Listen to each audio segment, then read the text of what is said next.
We are the Unbound Grapplecast, where shadows rise on the weekly Steelchair.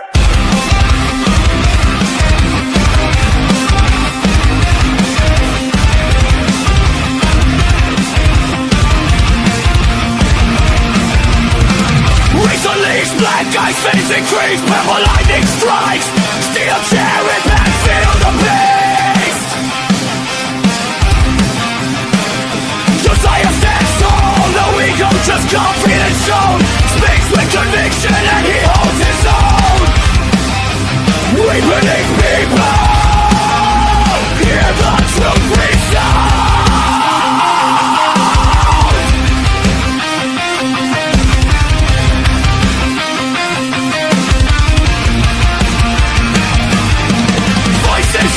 Yeah, the circle grows.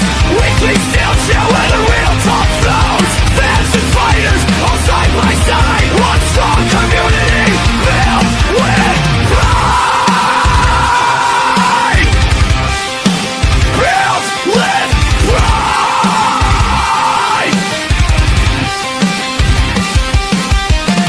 Hear the ring bell sounds around. 3, 2, 1, let's go.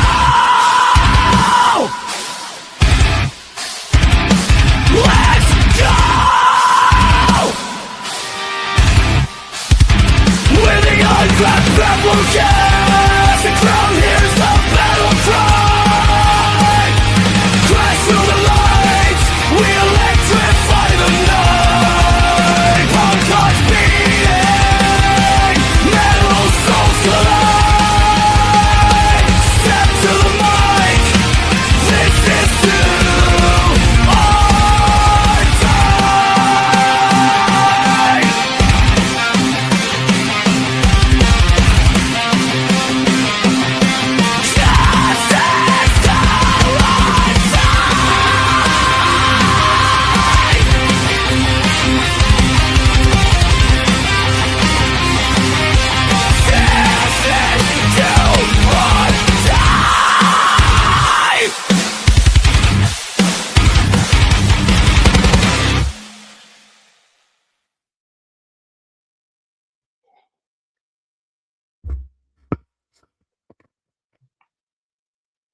Ladies and gentlemen of the jury, or as I call you, human beings, welcome back to the weekly Steelchair on the Unbound Grapplecast, where we do an honourable service of many things. 1, we talk pro wrestling.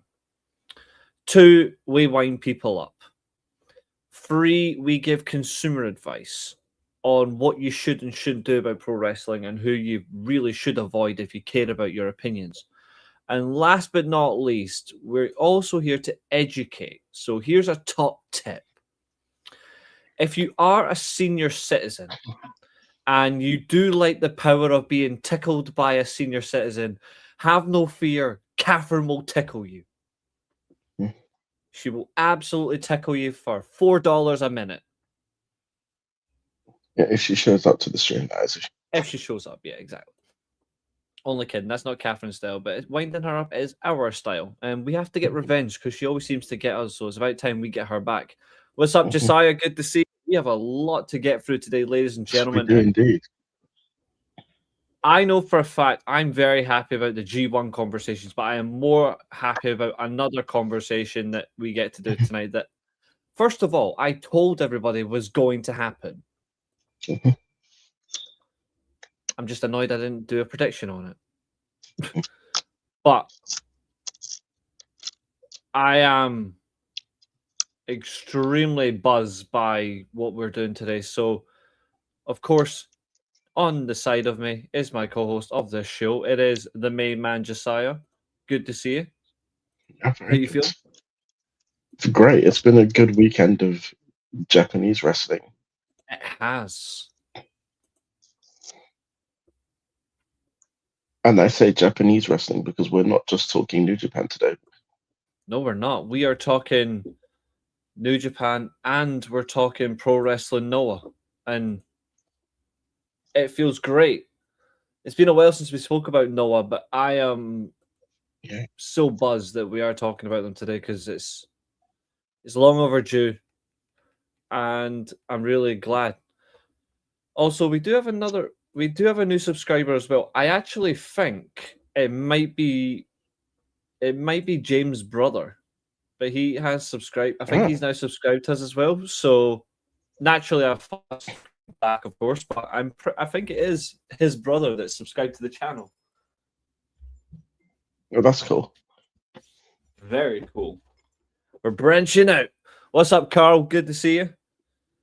So, in terms of relief, we are obviously really relieved about the G1. We're really happy about the G1.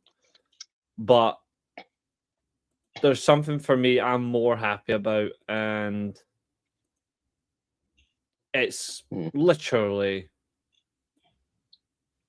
it has to be the best fucking wrestling result, in my opinion, of 2026. In my opinion, anyway, it's the best result of 2026, and it's on screen now. I'm just going to leave it up on screen. It is a talking point, but I'm leaving it on screen.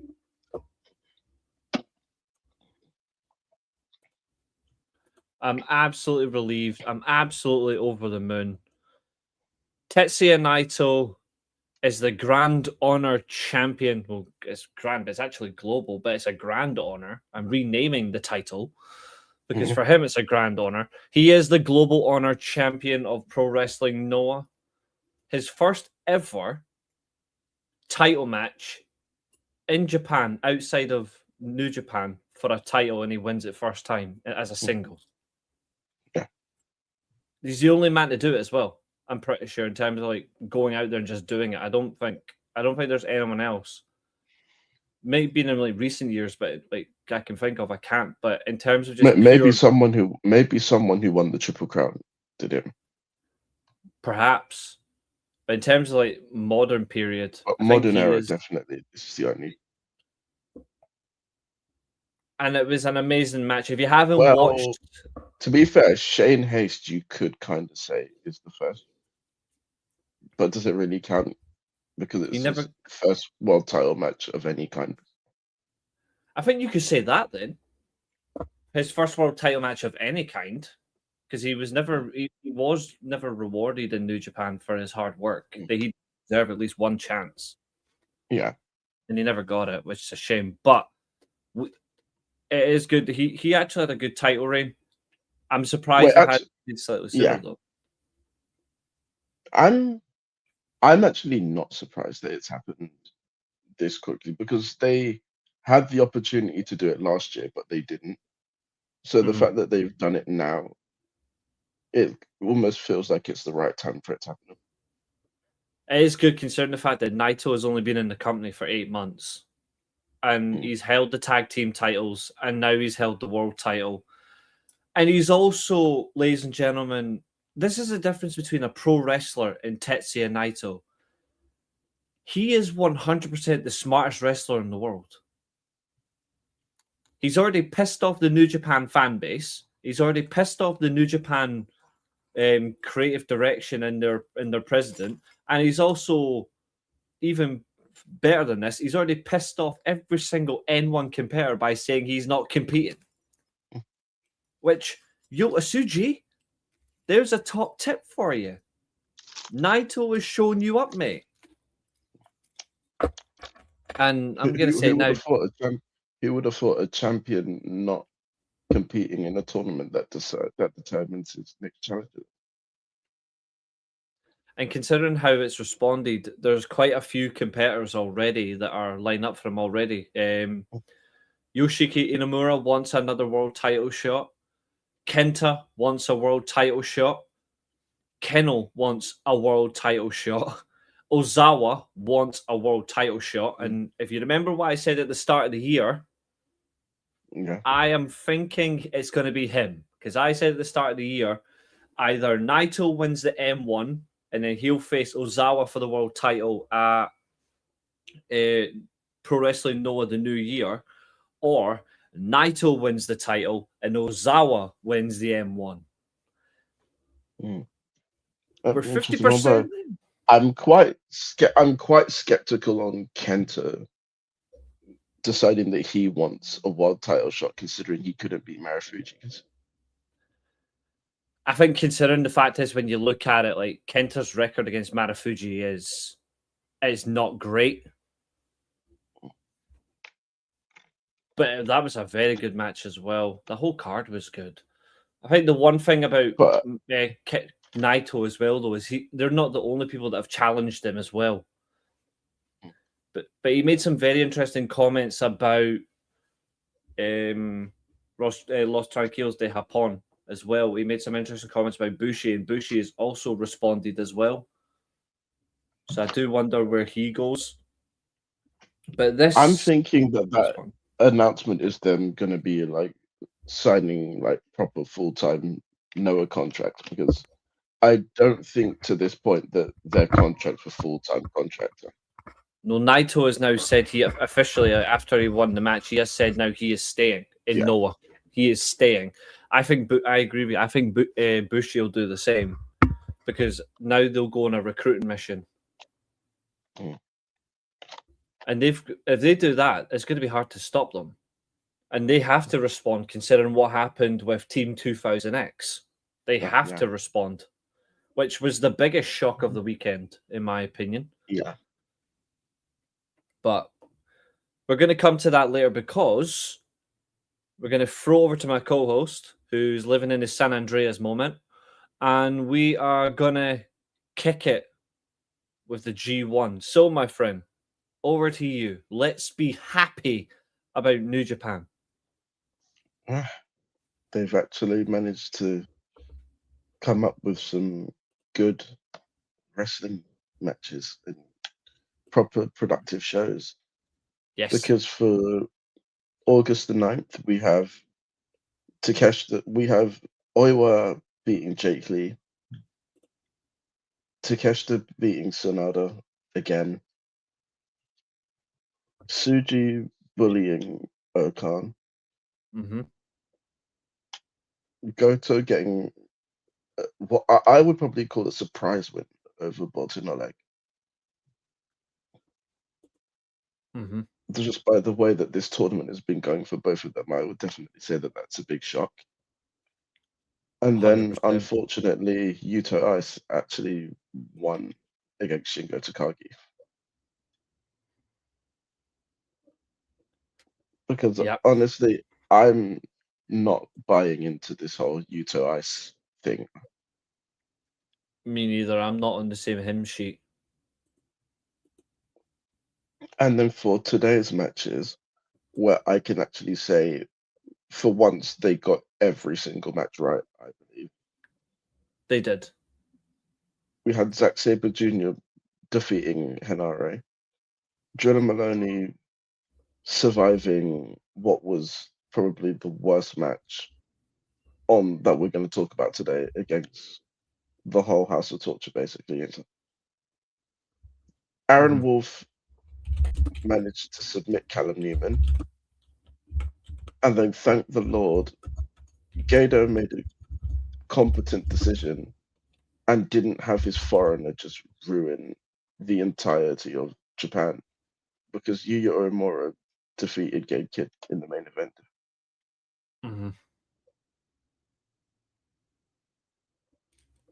Really good results. Okay, then Glenn's asking a fair question, I suppose. So he's asking who got the better deal between Palace and Everton. I think as soon as he it's Palace. Yeah. I don't rate Brennan Johnson. What's up, Tina? Horrible. Brennan Johnson's one of those players that's going to live off that Europa League final goal for the rest of his life. Hands down.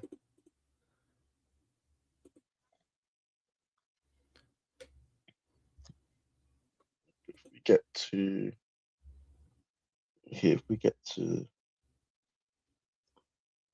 talking about these matches. Yeah, let's do it. Well, actually, we can tell you about the leaderboard. We have Mm-hmm. Takeshita on 12 points, Yep. and he is basically guaranteed to advance. But then it's going to be very interesting between Oleg, Suji, and Oiwa to see who joins him. I do wonder who it's going to be. Because I have a sneaking suspicion that it's not going to be just as simple as Suji goes through. Right? Hmm. So yeah, you've got Oleg, Suji, and Oiwa on 10. Yuto, Ice, Tashingo, Takagi on 8, and I believe that they're both out. They And are, then yeah. you have Goto, Jake Lee, Sonada, and Okan who were already out before that. So basically, in terms of Block A, our conversation is going to surround Takeshita, Oleg, Suji, and Oiwa because everyone else is basically out. Yeah, they're out. And I'm happy with that. I am certainly happy with that. So since we're actually getting towards the end of the block phases, Mhm. I think we should do something different for this episode. Instead of actually talking about every match itself, I think what we should do instead is talk about obviously the main people that are still involved in being able to I agree. progress because that I agree. rolls Let's into the predictions that we have to do later on in the show. Like, Yep, disregard everyone that's been eliminated. They are not important. so, firstly, we have Takeshita on 12 points. What do you Yeah. make of his tournament so far? I mean, I'm annoyed that he's potentially going to win the whole thing. But in terms of the block anyway, he won't win the tournament. I think, however, he's had a very strong showing. I think he's done well in terms of competitiveness. He's certainly had... The problem I still stand with it, is like he's had strong showings, but his matches haven't been great. He's had just good matches to decent matches. I think he needs to take up a level, and if he does progress to the semi-finals, then I'm hoping that's where he becomes the big hitter, and he shows why people put him in such a high bracket, and I do myself. Like, I want him to show it in this level, but we're in for a very special situation with him, and I'm really eager. As for Tina, I hope you feel better. I hope you feel better soon. Absolutely. Let's see, 2 seconds. This thing is really just pissed me off. I'm just going to quickly restart it. 2 seconds. You carry on. I'll be 2 minutes. Okay, so for me, my thoughts on Takeshita's G1, I think he's been very dominant as you would expect, but I think it's also a bit of a nice contrast to see how he's been booked here compared to AEW, where he's just been caught up in this whole Don Callis drama. It's been quite relieving to see him out of that situation and just see him wrestling. In terms of his matches, again, they've been good but not spectacular. But I think that's more down to the people that he's got in his group rather than anything else. I do also think that he's not going to win this tournament. I want to get that point across. I don't think there's any world where he wins.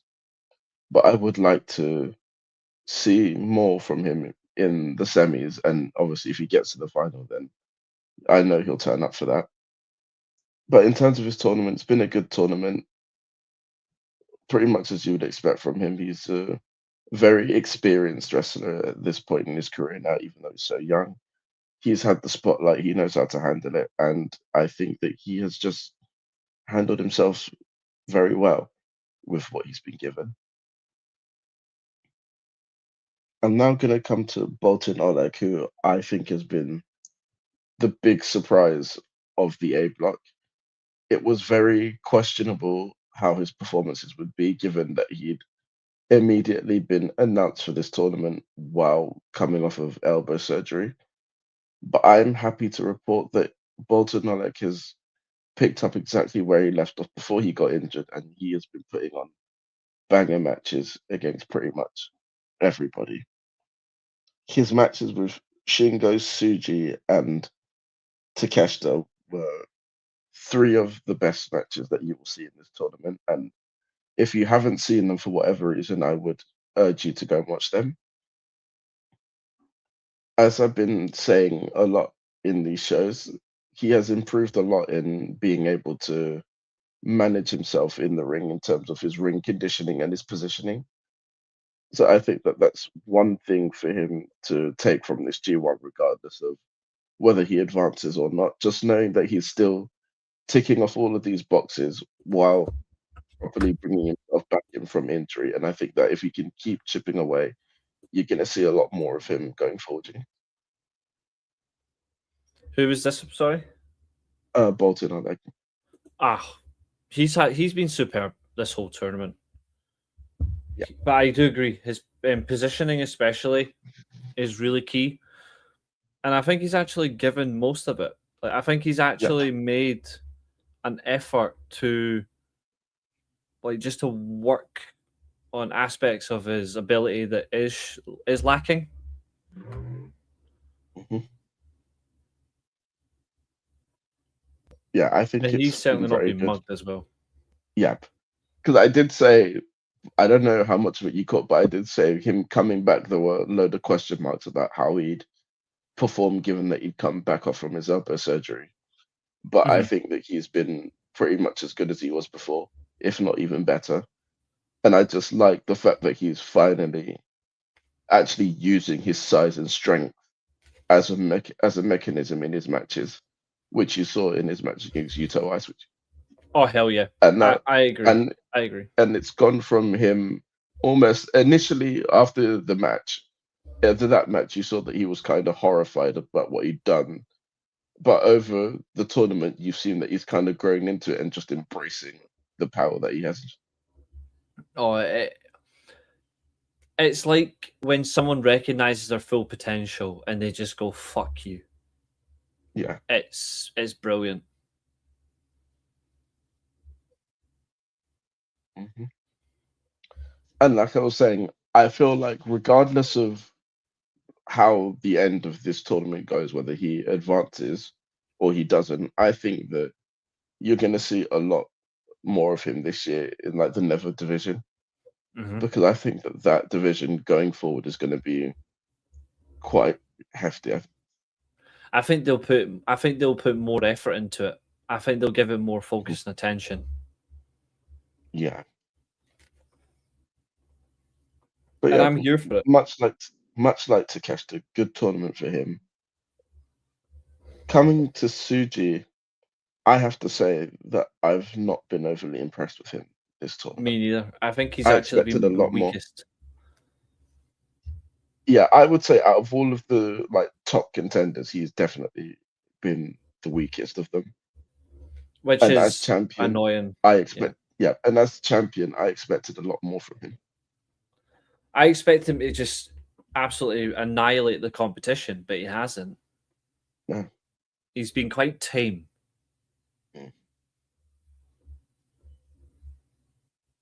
And I don't think he can fix that, if I'm honest. I don't think he can. I think it's weird. I feel like he's a good high stakes wrestler, but as a tournament wrestler, I don't think he's that suited to it. Like I know he won the New Japan Cup that 1 year. But that's different. But then he had the title match and he lost it. The New Japan Cup as well also fits his style because it's single elimination, whereas the G1 is a marathon. I don't think he can do it. And it's been like with him, the highs for him have been high, but the lows have also been very low.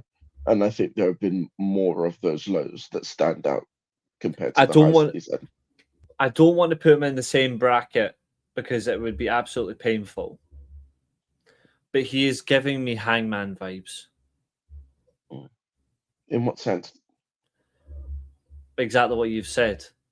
Highest the highs, but the lowest the lows. It's significant, and it's also very telling. And it's not hard to miss. Yeah. I think that's the only obvious comparison. Yeah, and like I said, I definitely feel like in terms of this tournament, the lows that he's had have definitely been more prominent than the highs that he's had. Yeah, I don't think he's had many highs in the tournament. I'd say maybe one or two. He's been really weak, if I'm being really honest. Like he's been, even though he's got more points than him, he's been far worse than Zack Sabre Jr. Yeah.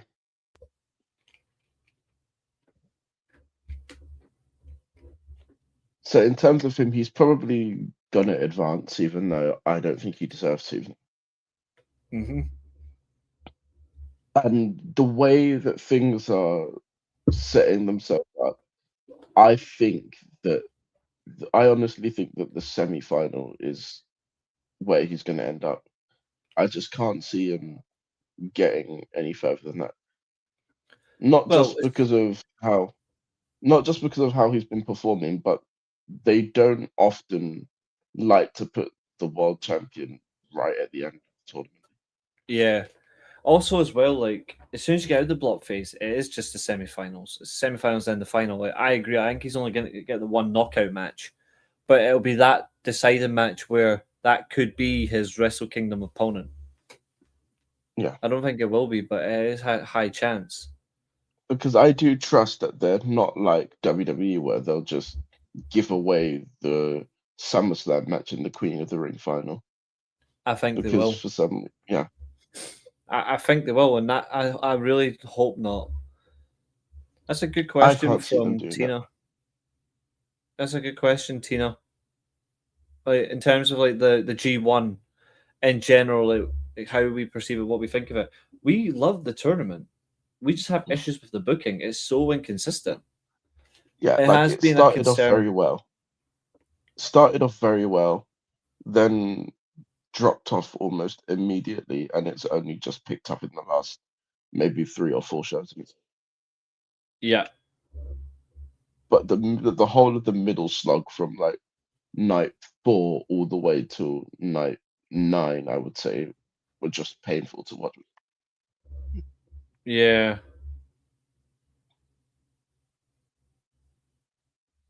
But I do think that one thing that they've got going for them in terms of the schedule is that there are like more rest days where they've got a day off in between shows Yeah, compared until to the other end of this week tournaments. because they've got tomorrow and the 13th, and then they've got a day off, and then they've got the 15th and the 16th. Yeah, and we need that. Yeah, I'm sick of them being overly exerting their talent and not letting them rest. yeah,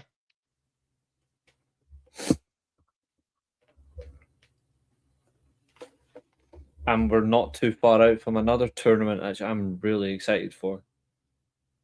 Mhm. Which also we will be talking about later on, but it's been a long fucking day.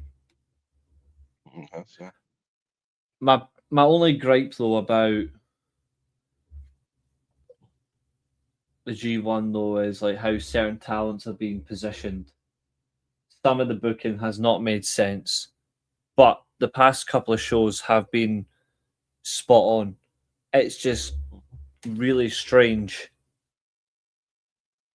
yeah. And I think that just sums up the kind of wacky year that they've had this year, Especially because they where it's ended not last all year so well. yeah, And then they did start this year fun as well. Like Wrestle Kingdom was spot on. That's the annoying mhm, part. Wrestle Kingdom was spot on. And then the New Japan yeah, Cup was an excellent plot twist. And then since then it's just been downhill.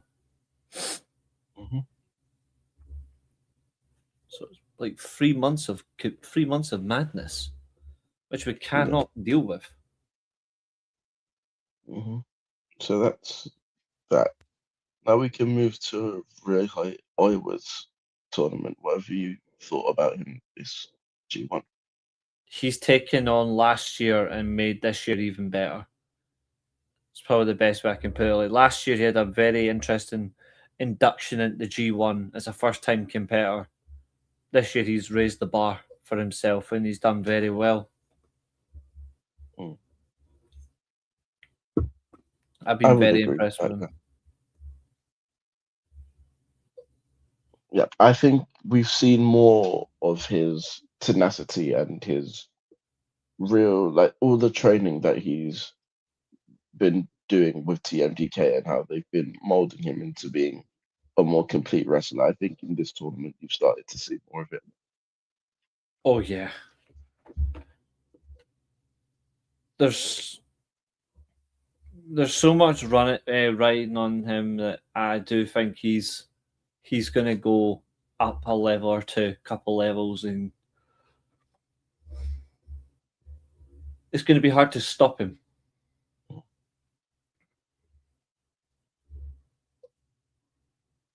Yeah. And I do still think that while he's still not quite on the level of another dojo wrestler that we're going to come to later, I Mm. do think that you're seeing him take more strides to being more main event ready. Yeah, that maturation as a wrestler is definitely showing.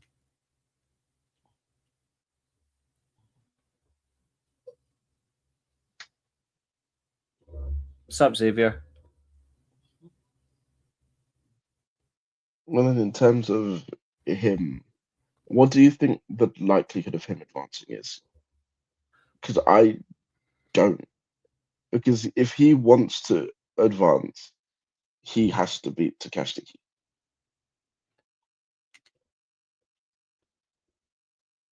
I'd give him a 15% chance. Because I would say that if it was against any other person in the block, I say that he wins it and he advances. But just based on the tournament that Takeshi's had, I can't see him beating him. Me neither. Which is a shame because, like I said, I do think that if you were to, I would say if you were to rank the three behind Takeshita on who deserves to go through most, I would probably say Bolton Oleg deserves to go through the most, then Oiwa, then Suji. Agreed. But the way that they've done the tie breaks, it's more than likely going to be Suji unless Suji loses. Mhm.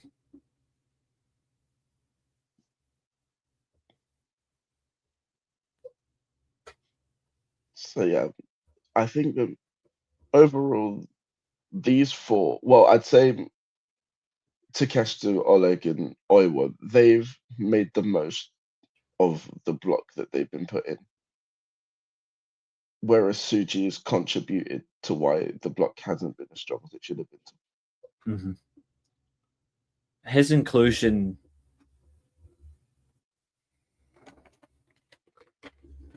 His inclusion takes away from someone else who would have made more effort in the tournament. Suji hasn't made a lot of effort. And I also don't think that he suits this block. I feel like given like the name and given the people that are in block B, I think that he would have been more suited for that block. I mean, Because he's if you still look pretty at that much feuding block, with everyone in that block, so it makes sense. yeah, because if you look at that block, he just beat Callum for the belt. Mm-hmm. You've got Gabe, who he was supposed to wrestle before Gabe got injured. Mm-hmm.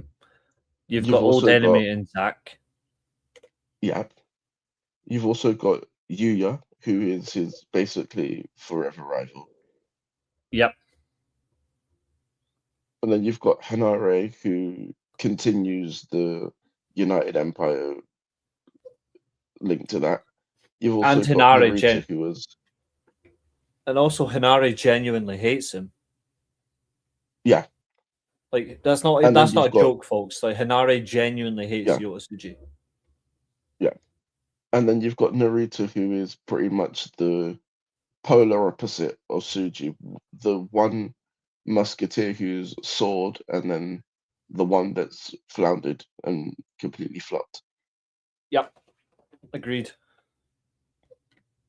Nail on the head, my friend, as per usual. So I feel like it would have made more sense if you say swap Aaron Wolf and put him in block A, and then put Suji in block B. I think that would have made a lot more sense. Yeah. Another thing as well I didn't like about block B is the fact that Shingo was on his own. Yeah. And like they had United Empire teammates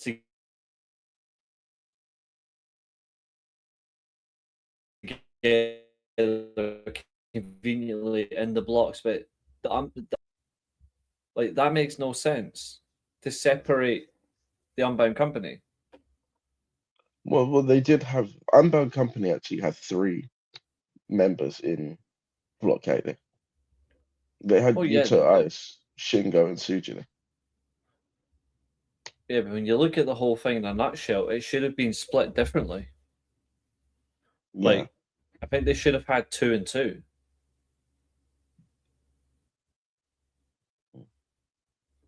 Or 1 and 1, because quite frankly, Suji and Shingo are the only singles wrestlers in that faction. Yeah. And it should have just been Well, singles Driller's a wrestlers. singles. Yeah. But they're like a convenient tag. I'm talking about Oscar and U2 Ice, for example. They're just a tag team that are actually doing okay as a single. Well, one of them is doing well as a single. Mm. And Hinari and Great Okan, well, great in his own head, are a tag team as well. Yeah, and they got split up as well. Exactly. It's weird.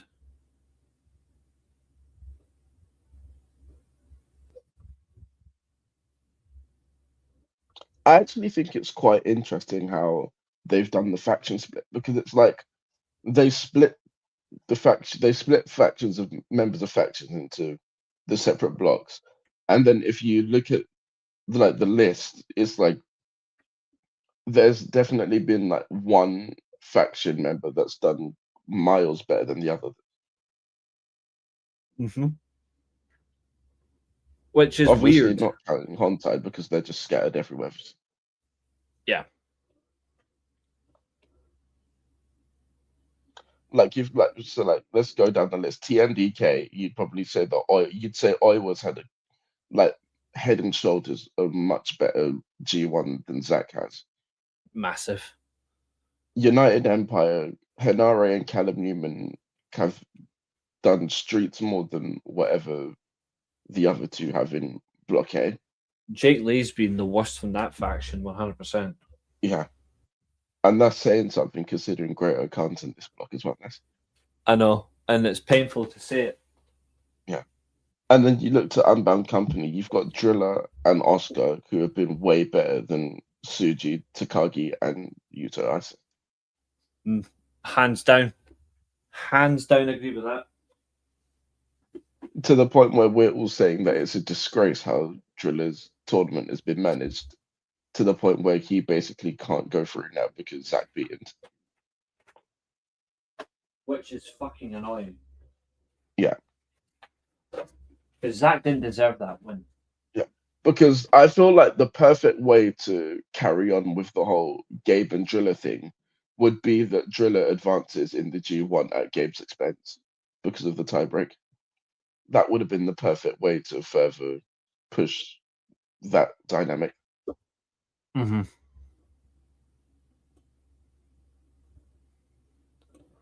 But yeah, that's So Tina's saying that our health is getting worse. She needs to go and rest basically, but she's fine with the podcast. She enjoyed listening, but she says she'll see us later.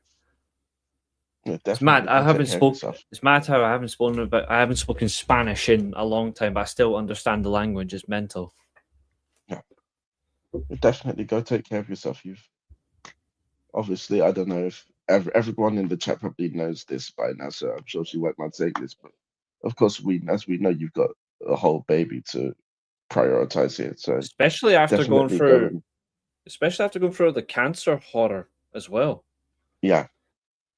So definitely go take care of yourself. the most important thing.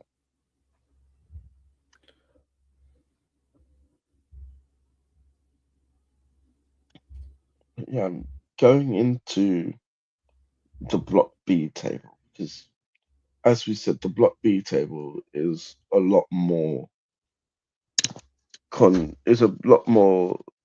of a interesting situation, shall we say? Oh, absolutely. And Xavier's asking, I've been behind on the G1, and is there trouble in the tournament still? Yeah. The way the tournament Well, has there been is. designed, the way the tournament's been designed, it has been confusing. They are certainly trying to make up for it in the last couple of days. Yeah. With the blocks ending tomorrow. Yeah. Because today was... Well, the blocks end on Thursday. But this is the second to last. This is completed the second to last day of all of the blocks. Because we were going to predict the endings, which gives us our semi-final predictions. Yeah. But yeah, this block is very interesting because we actually have a few more names to talk about here. We do. Firstly, if we're going from like block order, I guess I don't know if you call this either fortunate or unfortunate that this person is actually top, or fortunate that we can just get it over with.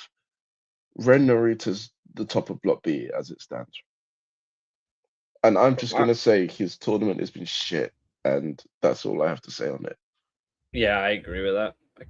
I think for us it's unfortunate because he can do so much better, and he's choosing not to. And I'd say, and the reason that he is top of this block is because despite the fact, because he's beaten, obviously, Narita's beaten Callum Newman, Gabe Kidd, and Yu Uemura, who are the more realistic people to advance. The reason that he's top is because Driller Maloney doesn't have another match and he's already on 10 points, so he's basically out. Mm-hmm. Yeah. And I wanted, even though he's already out, and we said that we wouldn't talk about the ones that are already eliminated, I think that this man needs this time where we talk about his tournament. Because despite the fact that he's already been eliminated, I think that he's been amazing. Yeah, he has been. We said it from last year that he would be the one to watch for this tournament. And despite the fact that he's not gone through, I would definitely say, regardless of how the tournament progresses, don't be surprised if he's right up there for wrestler of the tournament, even though he's not advanced. Yeah, I'm grateful to Driller. I'm grateful for his performances in the tournament. I'm grateful to him as a professional. Yeah, like we say, we know you weren't. No, there's no confusion. I understood what you were saying. I said you were not feeling well. Don't worry. But I'm glad that you're still here regardless. Absolutely. And yeah, if you feel able to, you're more than welcome to come join us. Absolutely. It'd be very interesting to get the takes of the chat in here. Mm-hmm. As we always say, we're very welcoming. Anyone who wants to have their say can come on and say whatever it is that they feel. Except to assholes and Aaron. Yeah. Well, you could have just said assholes then. Yeah, he's a different type. Yeah. At least I can do this, though. I'm going to drink his tears for ending his X account. One moment.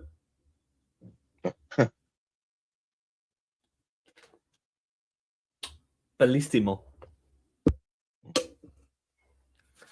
Because more people are calling him out, and it's absolutely fantastic. It's his YouTube channel next.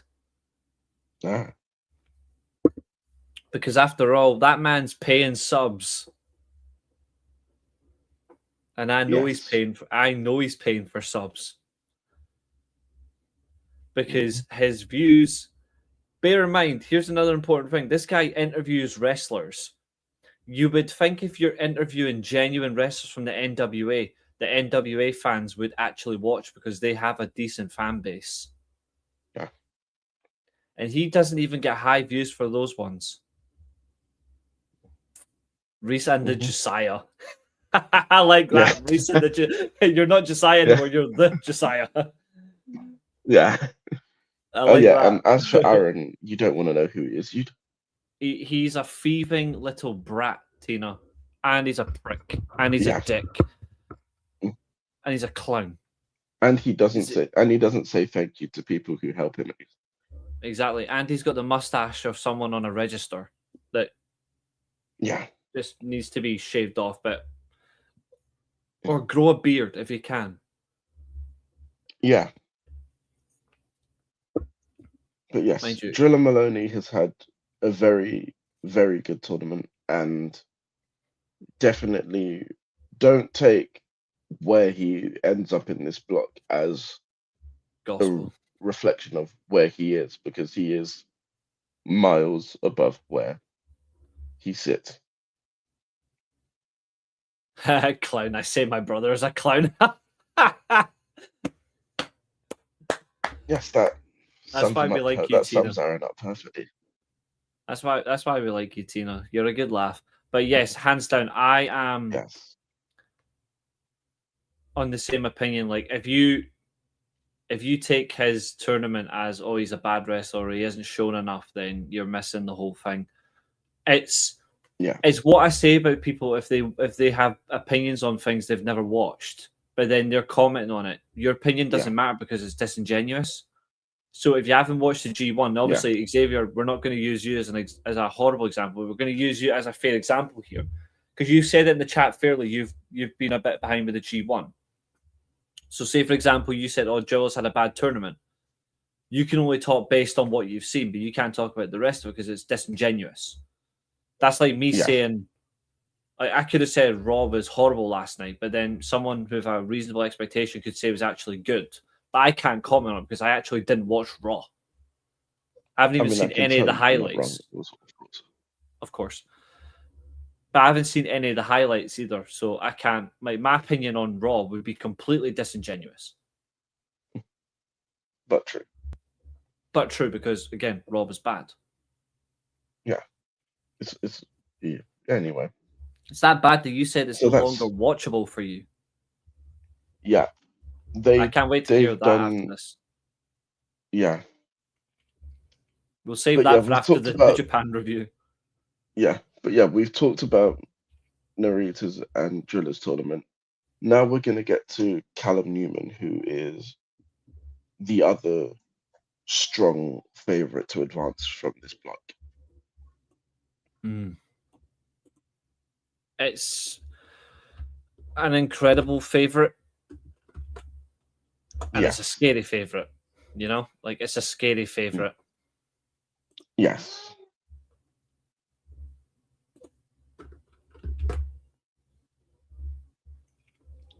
I've been impressed in parts with Callum's tournament. I feel like he should have been booked a little stronger, in the sense of he literally just lost the world title and he should really be stepping up the aggression, I think. But for the most part, he's not been doing that, and he's been more of a calculated wrestler. Yeah, I'm trying to understand Tina's question. She's talking about, are you talking about the blue? Oh, that's because it's a moderation. But you technically have been part of the channel for a while, so I'm actually going to do that as well. Because technically you are still part of it, so therefore I need to do that. So let me just quickly do this just now. Good observation there. Yep. Thank you for that. I haven't had a lot of time to deal with it, so that is helpful. La-da-dee, la-da-dong, la-da-dee, la-da-dee.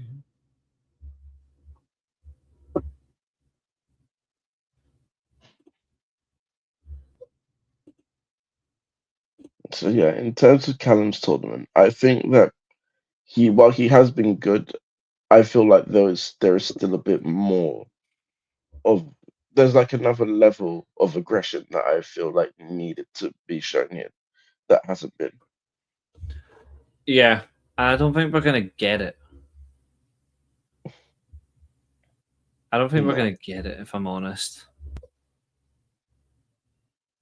Yeah, I'm Yeah, I'm not convinced that we're gonna get it at this point either.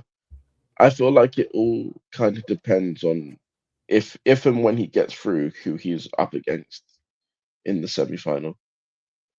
You're welcome, Tina. Who do you think he's going to get? But we're gonna come to that when we finish off this segment with Pissed Off. I nearly got you. What's up, Peter? Or as we call him, traitor, because you support Roman Reigns. That's what we're going to call you from now on, Peter. Traitor. You and Billy are both traitors to the cause. Well, Billy was always a Reigns supporter, so He does more than that. He literally goes, he touched my hands. He touched my hands. I didn't watch it. I went home and said, look, wife, I got touched by Roman Reigns. He touched my hand and said, I'm special. He says he loves me in Samoan. but yeah, Sorry, Billy. Callum, you know, it's what mates do. We bully each other. yeah, Callum, good tournament, but nothing special. Expected more from him. Wait. Katherine has arrived. Katherine, I need you to do me one favor. Just actually, I'm going to be that kind. One moment. I'm going to give you a timestamp because I need you to do something for me. all I'm gonna say is, gentlemen, queue up now. Yeah. I respectfully, because Katherine cooks us a lot. I cooked Katherine at the start of the show. Let's see.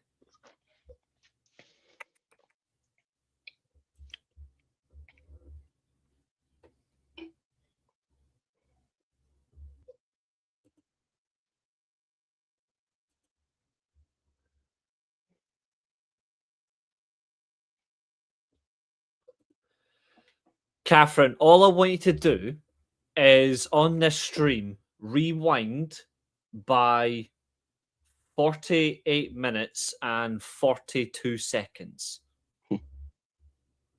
And you'll see what you will see why.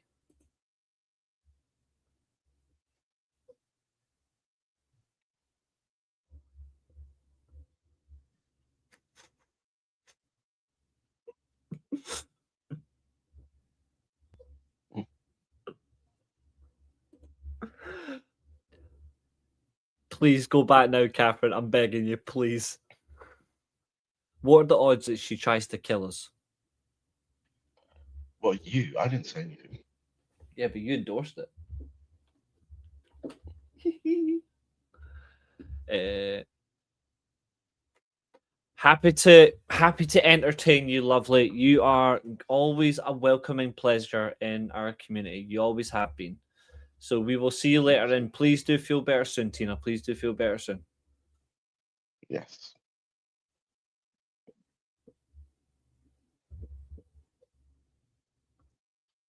So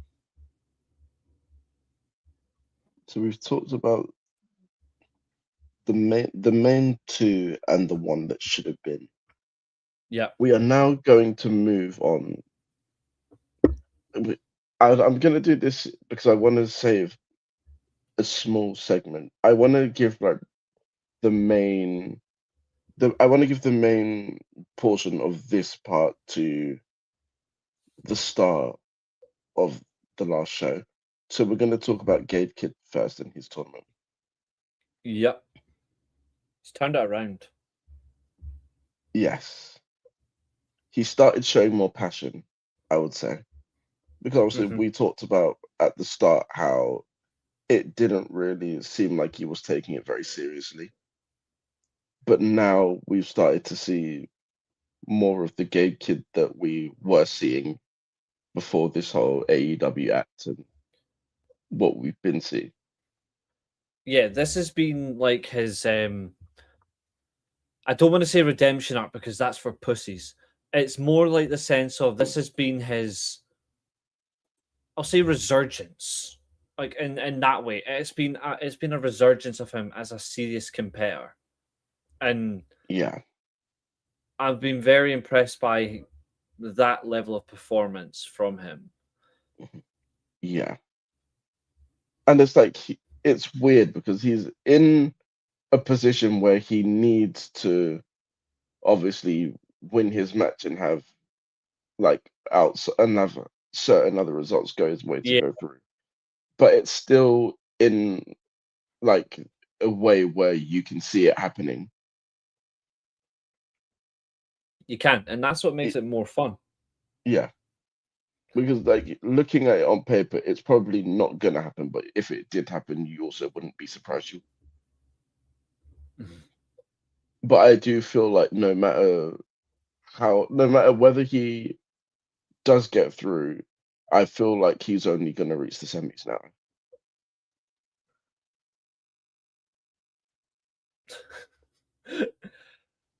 Katherine saying it depends on who it is.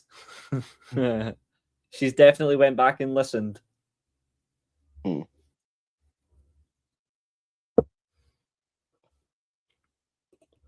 So I feel like, and I'm also challenging Tony Khan here to actually pay attention to how this G1 has gone and utilize the momentum that Gabe Kidd has from this.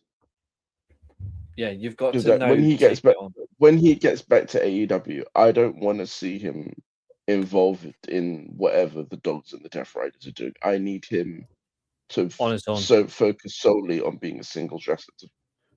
Yeah. See, Katherine, this is exactly why, because you know it's purely banter, and you know it's not. There's no disrespect at all between us and you. It's always been good fun, and you're a good laugh. It's Yeah.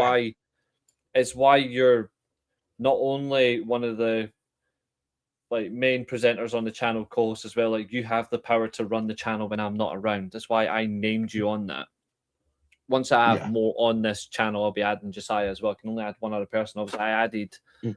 Katherine because it makes sense in terms of running Lipsticks Lariats when I'm not around. It makes Yeah. more sense. But once I add more members to the chair, Josiah will get to run stream stuff as well because it won't be long before he is, which Yeah. I'm not revealing just yet. Mm. That's different. But yeah, I think in terms of the dynamic of the tournament and certain wrestlers, I agree. Gabe Kidd is one of them. Where when he does go back to America, he doesn't need to be. He can still be with the Dogs.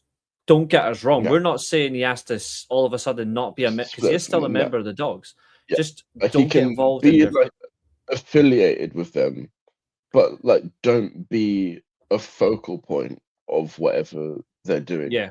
Go and eliminate Darby Allin from wrestling. Go and eliminate Hangman from wrestling. Just basically get rid of everybody that you don't like and just be a ruthless killer and pick up Yeah. titles along the way. Just make sure you drop your title to Drilla Maloney. Yeah. And Where not it belongs. to the person Scumbag. and not to the person that's got a head injury and disappeared for a month. Yeah, it's not long. Don't give it back to him. Yeah. Please don't make us lose respect for you, Gabe, by jobbing a scumbag. Yeah. And now we're gonna come to the start of the last couple of B block nights. We've gone from this man potentially being on the brink of elimination to him now being a top contender to advance, and that's Yuya Uemura. To put it in the best connotation that you can. How can I say it where it sounds legit? A tale of two halves, you said. That's one of them.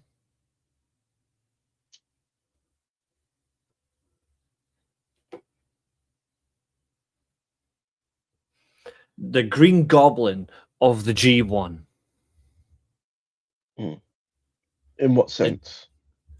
Like he has like the way the personality creeps in and it creeps in and it fades and you're like now you got to rely on the pure physical but then the personality shines through afterwards and then it's fun and it's exciting and it's raw and then you get the best part of him which is pure wrestling ability. You get all of that in one and you don't get bored. He is one of the very few that New Japan, in fact, in the world, where I do not get bored watching him wrestle. He's far too entertaining and he's far too interesting. And you can tell, and I've said this before about the business. This is the one biggest gripe with the business I have. There is not many wrestlers in the world anymore, whether they're part of a big organization, or if they're working the indie scene, or even if they're just becoming a wrestler on their own and they're learning, they don't have the passion anymore for the business. It's just, I want money. Yeah. He, on the other hand, I don't think he cares if he makes money. I think he just simply wants to have fun doing what he loves, and that's being a pro wrestler.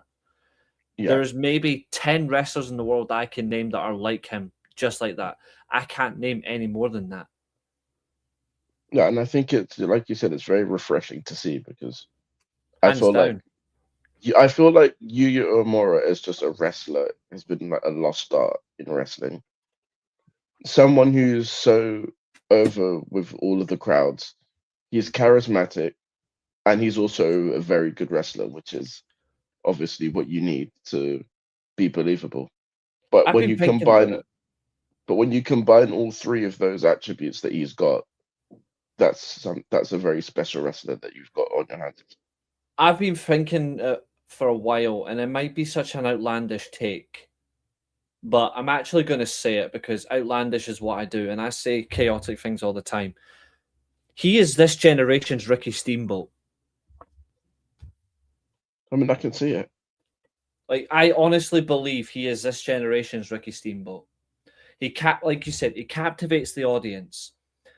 He gives the audience what they want. He always turns up. He's always first. He's always reported as one of the first people in. He's always reported as one of the last people to leave because he genuinely loves where he works. He loves being around the people. He loves the performance. He loves the artistry that is professional wrestling. And most of all, he does not have any flaw about him. The only flaw he's got is he's never been world champion. That's the only flaw to Yuya Uemura. That's it. Mm-hmm. I cannot, and I'm saying this truthfully and honestly, I cannot remember the last time he had a bad match. I cannot remember for the life of me the last time he had a bad match. I can't. Neither can I. I actually think he's the most consistent wrestler in the world. Yeah, he might be. Because just trying to picture all of his matches in my head, I cannot think of a bad match that he's had. Mm-hmm. And bear in mind, he's had to wrestle Great Okan this year. And he managed to survive that without looking awful. Mm-hmm. Well, that's a key thing. And he managed to get Ren Narita to the only good match at this tournament that he's had. Yeah. Literally. That's the defining part of a special wrestler. He's more special now than Zack Sabre Jr. Zack is still leaps and bounds better than him, but that's different. Yeah. And that just tells you the leaps and bounds that he's taken this year. Mm-hmm. And bear in mind, we both predicted Yuya to win the G1 as well. Yeah. From as early as the end of last year. Yeah. But there is still one person we need to talk about, because despite what he may have tweeted, Henare technically hasn't been eliminated yet. Because of how the tie breaks work, if there's anyone that ends on 10 points, he will be the top of that. He has a 50-50 chance. Yeah, his pathway to advancing actually isn't as bad as you think.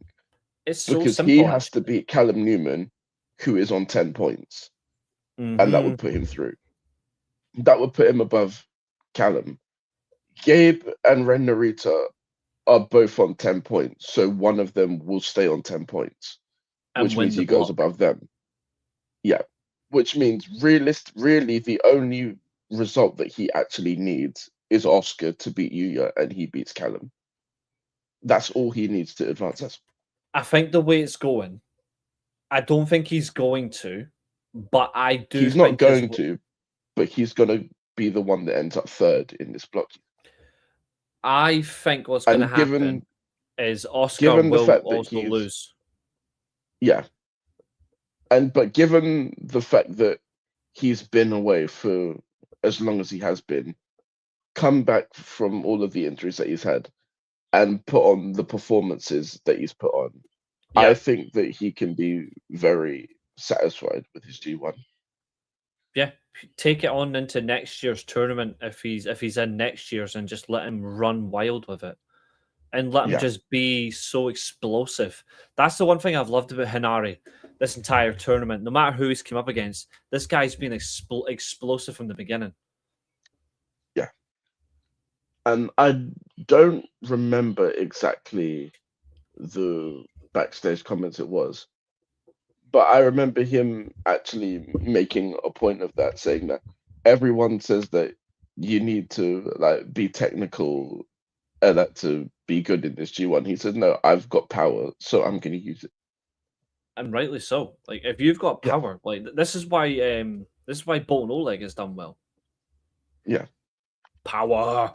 And it's yeah, good because I don't literally. want the same type of wrestler every single fucking tournament. Yeah, and I feel like given that he is the based on how the tie breaks out, he is, despite the fact that he lost to Zach, he is the only person on 8 points that can actually advance still. He's a semi favorite. Yeah. I would say it's it's honestly as close as like maybe 45-55 that he advances. And I would say that the 55% is that he doesn't, but the 45% chance that he does have is a very strong 45. I think I don't think he's going to do it. But the thing I think will make it a much harsher for him in reaction is I do think Oscar will. I think Hinari will lose, and I do think as well that Oscar will lose as well to Yuya. Mm. But it'll be right at the death. And he, for me, has been the complete dark horse of the tournament. He's not going to Yeah, go. He can't advance anymore. But in terms of dark horse ability, in terms of singles matches, I hate to say it because I love tag team wrestling, but I think it's time the Knockout Brothers part ways so Oscar can stay on his own. yeah, I know it sounds harsh because I love you, Ice, and so do you, but Oscar's proven that he's too good for that tag team. yeah. And like in terms of how Block B is set, I feel like they've done this completely in the wrong order. Yeah. Because I don't know if this is how it is, because obviously the prelims aren't on there. I don't know if it's just Block A matches and Block B matches. If I can actually, let me see tomorrow. Yeah, I think that I think that the Block B portion is just Block B matches. It is. I don't like how they've done this because Aaron Wolf and Zack Sabre Jr., that's just a complete dead rubber. They're both already out. It should be. So I feel like this should have been the first match. Yeah. I also think tomorrow they should have just done Block A and Block B all together, and that's the end of it. Mm, I don't think they need that would another have night worked, of yeah. block matches. I don't think they need it. What's up, Abel? Good to see you. And yep, hands up to Naito as well, 100%. Because I feel like the best way to have done this would have been have the Aaron Wolf and Zack Sabre Jr. match first, Yeah. then have basically just move Aaron Wolf and Zack Sabre Jr. to the top, Yeah. put the Callum Newman and Hinari match second, so that Yes. just in case Hinari does win that match, you then have the result of the following match being Yuya versus Oscar determining his fate. Agreed. And then obviously have Gabe and Ren Narita as the last match to see who tops the blocks. I agree with that completely. And I hope that this isn't something that we come back to complain about on the Friday if there is a podcast. Well, there's kind of going to have to be if we're doing the semis and the finals. There's kind of going to have to be a podcast on this on Friday. There will be. And I'm just hoping when we get to that show that we're not complaining about how the match order has ruined the mystique of this block. and I hope that all of the matches can deliver, regardless of where they are on this card. Agreed. I agree with that. He shouldn't win it anyway, Peter. No. Callum Newman doesn't deserve to win the G1 anyway. In fact, I'll go one further. No one in the United Empire should win the G1. No. They've had their chance to dominate. They can piss off now. They can go back to being the bitches of the Unbound company.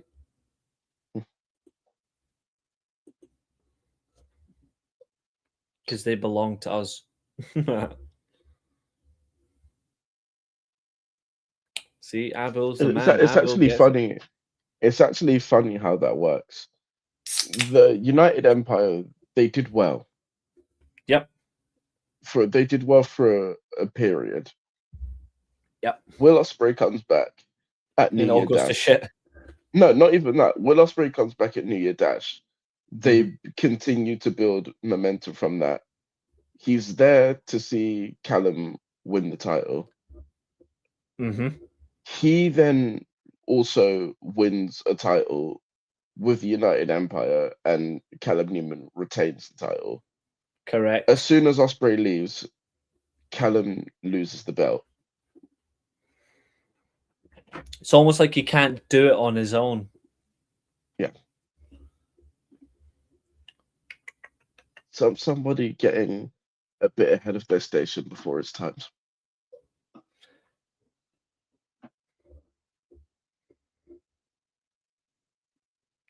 It's almost like Roman Reigns with he can't do it on his own without his little his bitchy cousins. Callum Newman's the same. He can't do it without his little mid-can. But yeah, that is all of the potential advantees, I guess, or advancees. In an hour as well. Get through. Anyone that can get through these blocks we've talking about, we have ranked their G1, we have given them their flowers where needed, talked about where they need to improve and all the things that they've done well. And we will be doing actually advancing. And we will be doing as well at the end of the tournament as well. We will be saying what we thought was the best match of the tournament in the block phase. We will say what we thought was the best match of the knockouts, the semis and the final, because who knows, a semi-final could end up being better than the final. It happened last year. And we will give our breakout talent. Last year we gave it to Drilla Maloney. And we gave our wrestler of the tournament, we actually as well gave it to Drilla Maloney, I'm pretty sure. So no, we gave it to Evil. No, we did. Yes, Evil got it, and it pissed people off. That was it. It pissed people off, and it was beautiful. Yeah. But we also gave the honourable Drilla Maloney as the breakout. So who will we give the breakout to this year? I think you may guys already know if you pay attention to how we speak. It's pretty clear who the breakout is, and spoiler alert, it's going to be Rhea White. Absolutely. But we're going to do that because New Japan are doing their votes, funnily enough, for the G1 today. Yeah. And guarantee there's going to be some shit. We are going to do a very special award too, and it's called Best Moment of the Tournament, and spoiler, it's the concussion. Yeah. I guarantee you, New Japan, they're going to do their breakout top person, and they're going to vote Yuto Ice. I guarantee you that now. He's had such a shit tournament. Yeah. Like, he's been knocked out in half his matches. Yeah, we have, don't get us wrong. We aren't being unkind to Yuto Ice, by the way. If anyone thinks we have praised him when he's had good matches. Like, his match with Takeshita was great. His match with Oleg was great. It's just the same finishes have become a major problem. Yeah. Like, getting knocked out in 3 matches isn't good. Like, he's not taken a single pinfall loss this tournament. Yeah, and there's no reason to protect him like that. Yeah. It doesn't make any sense.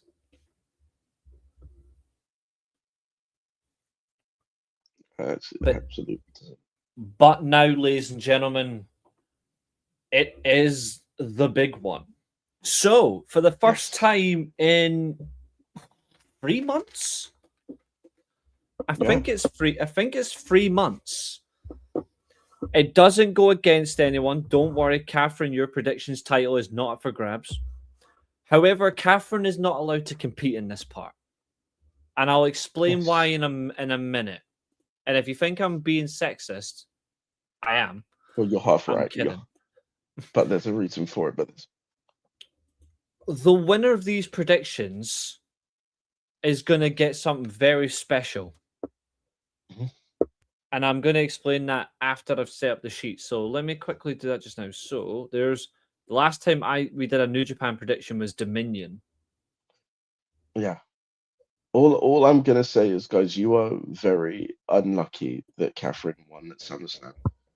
Because had I won, I wouldn't have been allowed to compete in this. So yeah. So the fact that Catherine's I title am defense allowed is coming up as well. So the fact that I am allowed to compete in this means that you've pretty much lost already. Yep. Also, as well, to make it clear, Catherine's first title defense for her, luckily, is not lockdown, but it is all in. And I think Katherine will do quite well. I mean, we could punish her and make her do lockdown move, but then that would Katherine also be punishing us for that. But remember, if we punish Katherine, she'll like it. Oh yeah, and then that would Can't also let her be have that. punishing us. That means that we'd have to pay attention to TNA. I mean, to be fair, I will be watching the main event on Thursday just so I can see them fuck it up. Because they're And going also to see what they do with Leon Slater as well, because there's still that ordeal. Yeah, I might actually watch Lockdown just for that match alone, but I am going to be watching TNA just to see what happens with Nemeth and Hardy.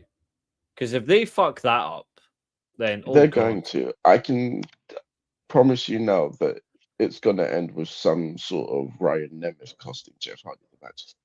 The mad thing about it as well is I would have much preferred Nemeth versus Hardy inside the cage. Yeah, which is It would what have they been should so have done. good. If their plan was always to do both matches in 1 week, they should have just done it in order of prestige. Like, why are you putting the tag titles in the cage and not the world title? It's semi-final 1, semi-final 2, and then the final. I need that strong, long punch. Katherine, you'll end up just... Actually, I'm not saying that. Never mind. I'm not saying what I was about to say.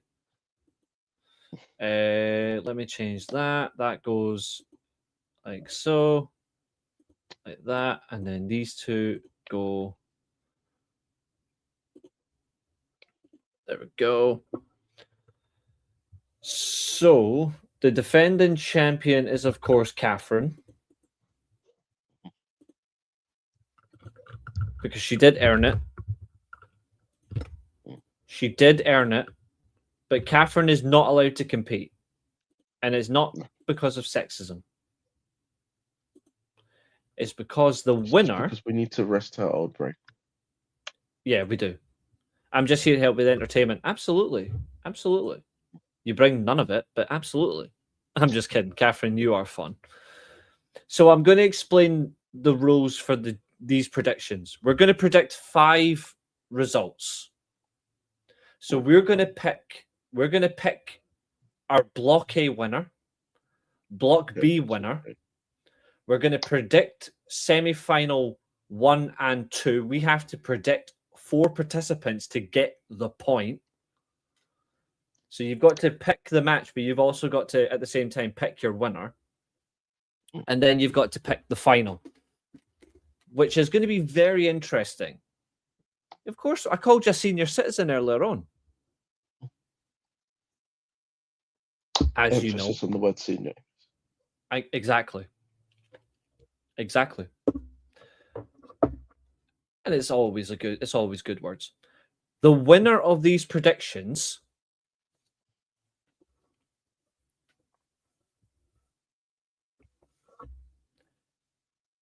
gets a very unique clause. Mm. If there is a winner, no draw, there has to be a clear outright winner here. Mm. If there is a winner of these predictions, I don't that think there will be. person can overrule the result of the next championship title defense. Mhm. So, for example, if, say, Katherine defends the title outright, that winner can take the title directly off her, Oh, including a draw. The draw rule is also gone. oh, nice. This rule is in effect until January 1st, Wow. 2027. So whoever, they can hold it as long as they want. They can even be the predictions champion, lose the title, and then use it to change the result for themselves. Yeah. So let that Catherine, be remembered. Catherine, you better hope there's multiple winners here then. I can already tell you right now, I am not using it all in if I win. Neither will I. I know exactly when I want to use it. Yeah, same. World's End. I'll literally use the fucker right at the end of the year. Like Yeah. I'm doing a Daniel Bryan. I'm doing an RVD. I'm telling you when I'm cashing in. Yeah. So you're basically having a Roman Reigns predictions champion. No, not like that at all. Just remember, I got screwed over. I got screwed over by the fact that I don't care about Saudi. I have been that sweet that I've forfeited my own title because of the Saudis. You know what? I think I'm Actually, you being know rather what? fair. I think I'm being You know, really I'm fair. not gonna do this until I win. I'll only ask the question once I win, so there's more clarity. I don't want to tempt No, fate you and can jinx anything. no. Just ask your question. Go on. Just ask the I question was because you gonna might know say, it. like, say for example, like if you do win Mhm. this thing, would you be allowed to like pre-announce, within the time frame? Would I Yes. be allowed to pre-announce that I want to use it for Wrestle Kingdom? Because even though the effect is in Wrestle Kingdom, I have technically within the period said that I'm using it. Yes. I mean, I could technically say no of the new year. Oh yeah, So because I could technically do as the long as same. you give your notice within 2026, Mhm. technically you've Yeah, used it. absolutely.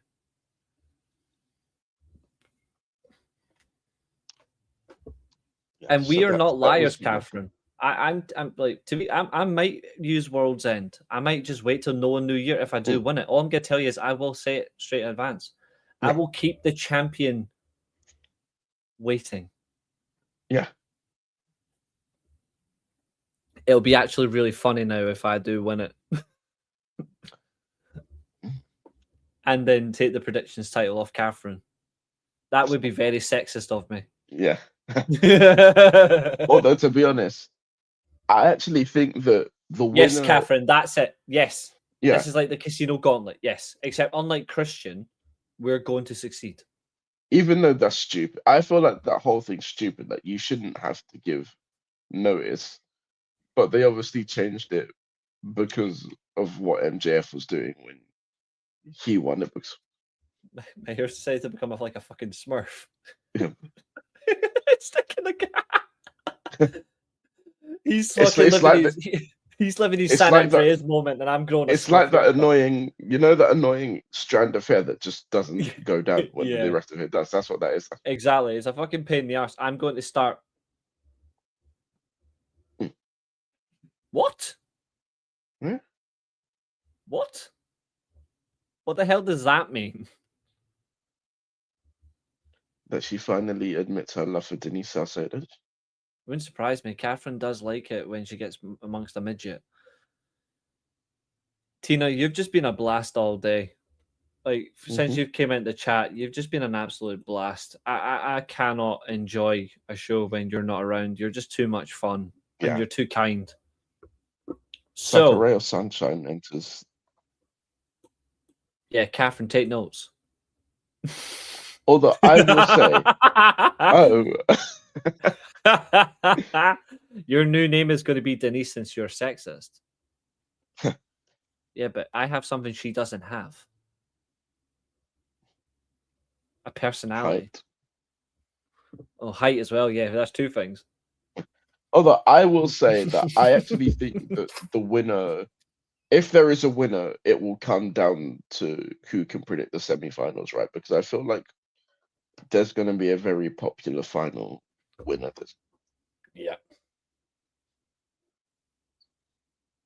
I'm even going to color code your final, by the way. You've got to have like the winner in green, the loser in red. Yeah. So people can actually see. So that's going to be very interesting. So, and to think I was going to root for Josiah in this predictions tournament. I mean, to be fair, you don't have to root for me because when we did the New Japan Cup once, I won that as well. His cockiness is so strong. Right then. Although I do think that this one will be a challenge, actually. Kat, I do not think Reece is sexist. Tina, don't. It's okay. See, there Tina, we go. Tina, you don't have to defend me, doll. It's okay. Like even Naito's getting involved in the predictions. He's actually hiding over block B in semi-final 1. Like how good of a champion? What if Naito wins? What if Naito wins the G1? To be fair, we know what Naito is going to do. Naito is going to take on the IWGP champion and bitch him because that is his plan. I actually hope he actually takes on Suji and just hits him over the head with the title, saying, by the way, Noah's number 1. Yeah. Yeah, it's a long-standing joke, Tina, because our previous viewer could not handle criticism, so apparently it makes me sexist, which is okay because women love me. Just because she has a fetish for small people and America. She pretends to be American. Yeah. And she gets thrown out of other people's chats as well for being a weirdo. She does. Right. Okay. So block A, block B, semi-final 1, semi-final 2, and the final. Right. So also, I do want to just say it has been very refreshing the fact that it's gone back to being 2 blocks rather than 4. Yeah, it has been. What I need you to do is I need you to give out so everyone can hear it. No, it's okay, Tina. Don't worry, it's okay. I need you to now. So no, you are the Reece, not just Reece. I am the GOAT. Okay, I need you to reveal. So in terms of who can progress, it's only 4 people from Block A. Pretty much. Yes. I need you to the four names in the current order they're in.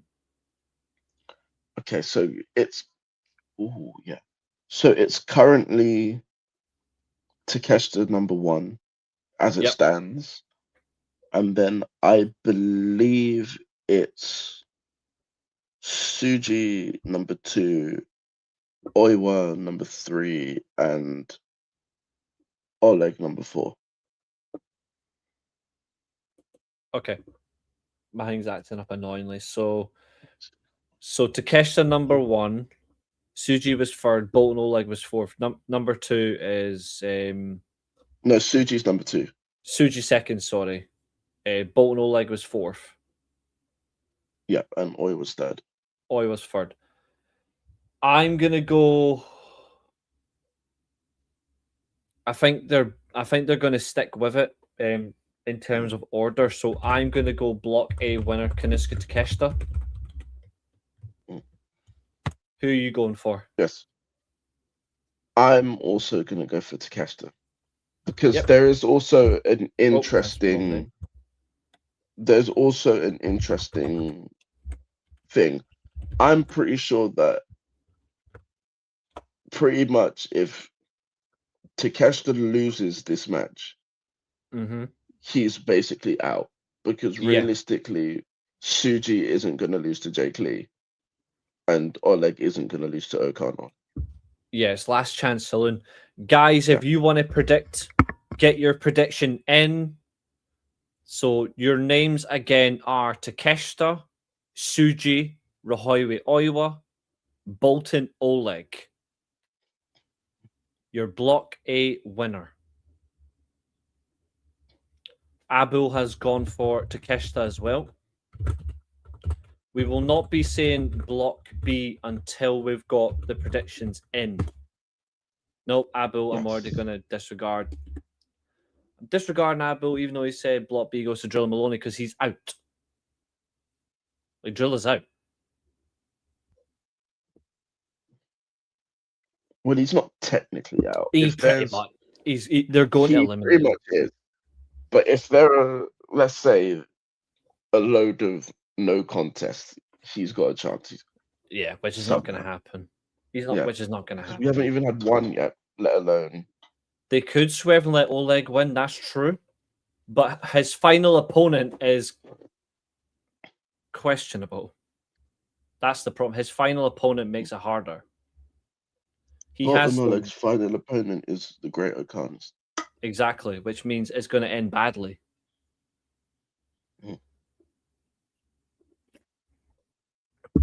Anyone else in the chat, drop your block predictions in.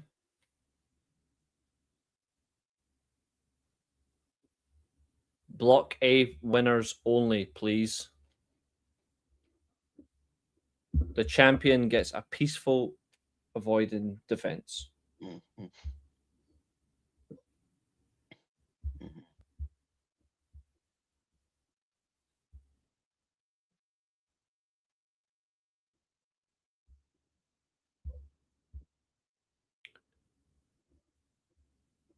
No worries, Tina. Have a good one. We will see you next time.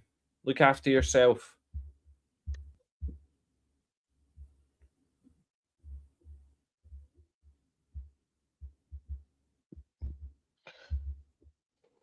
And I will say that there's pretty much there's only one sensible way to go to Catherine's point. There's only one real sensible way that Oleg advances, and that's if he wins his match and Takeshita loses. Mm-hmm.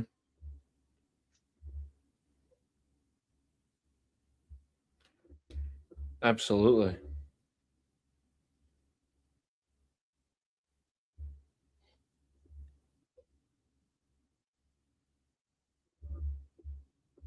Although there is one scenario that I would love.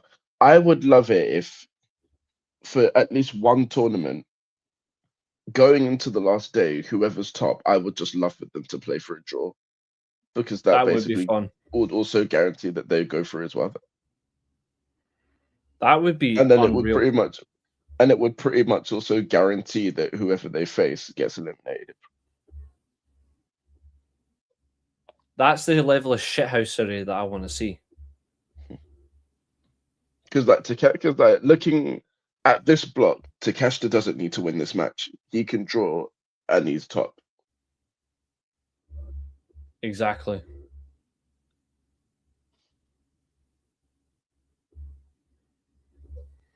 Because I mean, he's going to, but he doesn't have to. Yeah.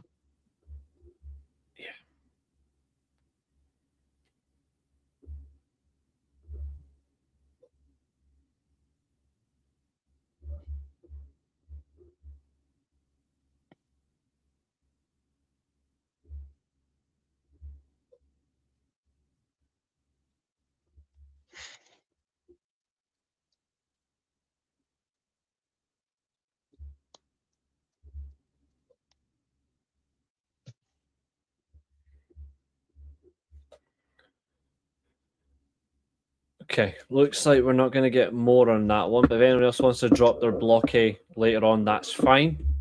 Block B then, same as before, Josiah, on you go. I am saying Callum Newman to win Block B, which is what I've been saying from pretty much since the blocks were announced. So I'm going to keep that. Also, It is also, but before we do that, it is important to note that the people that can advance from this are Callum Newman. Well, no, it's Ren Narita currently number 1. Callum Newman number 2. I think it's Yuya Uemura number 3, Gabe Kidd number 4, and then Hinare number 5.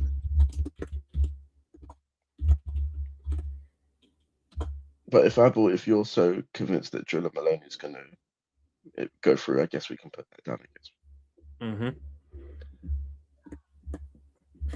Also, I do find it hilarious that Hinare on 8 has more chance of going through than Drilla, who's already on 10. Yeah, it is funny. But I think it will be the other United Empire person that goes through.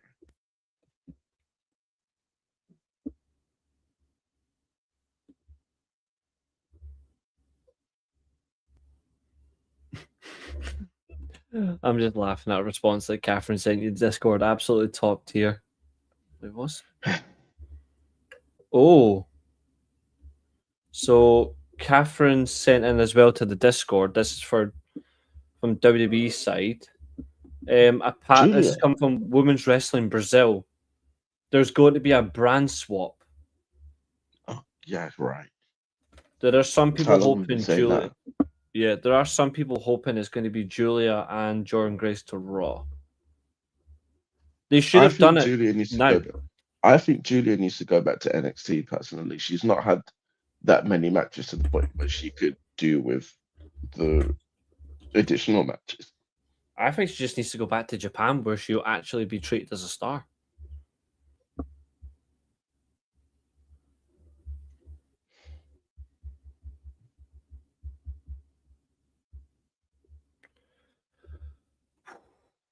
Right.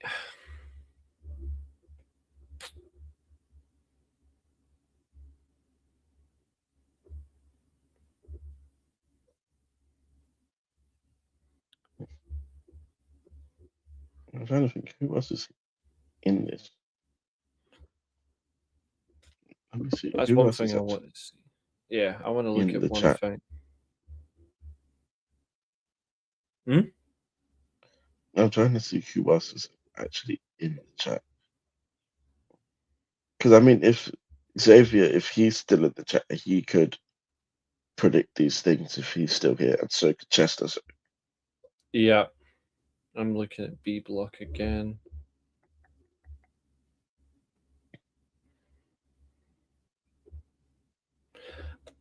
I've backed him to win the tournament from the beginning. Oh, you're going Yuya to win. I am. Now let's see. What would you need for that to happen? So obviously Yuya would need to beat Oscar. Yeah, I keep having the same problem, Katherine. Don't worry. Yuya would have to beat Oscar. Hinare would have to beat.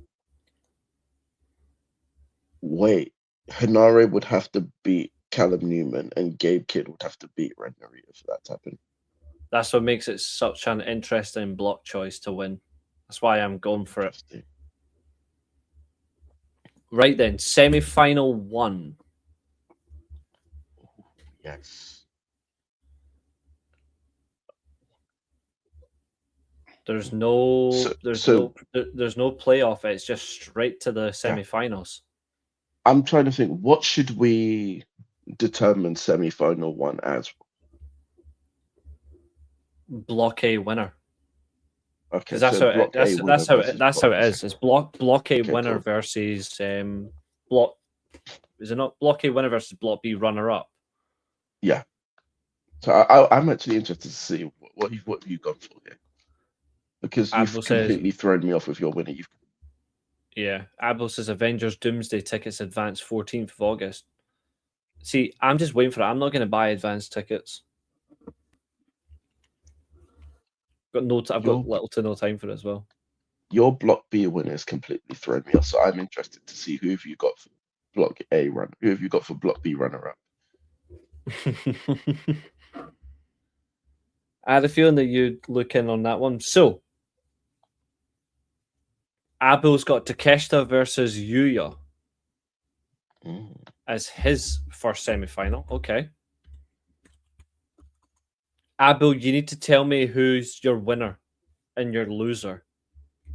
Oh, so we've got to do winner and loser for both the semis as well. Yeah. All right, cool. You got to name them, but you've got to name your semi-final, but you've got to also name directly who's going through. Okay. So there's no escape. So I have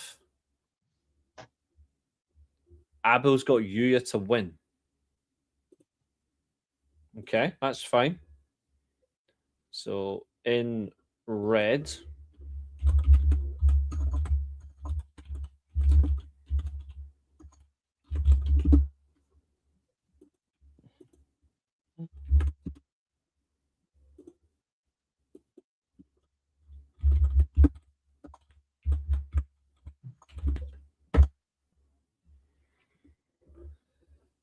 I have, which I think you'll like. Mine's will throw you in a very interesting spanner. I've got a feeling I know what you've gone here. I think you're going to Kester versus Gabe Kidd. It's like an interesting prediction.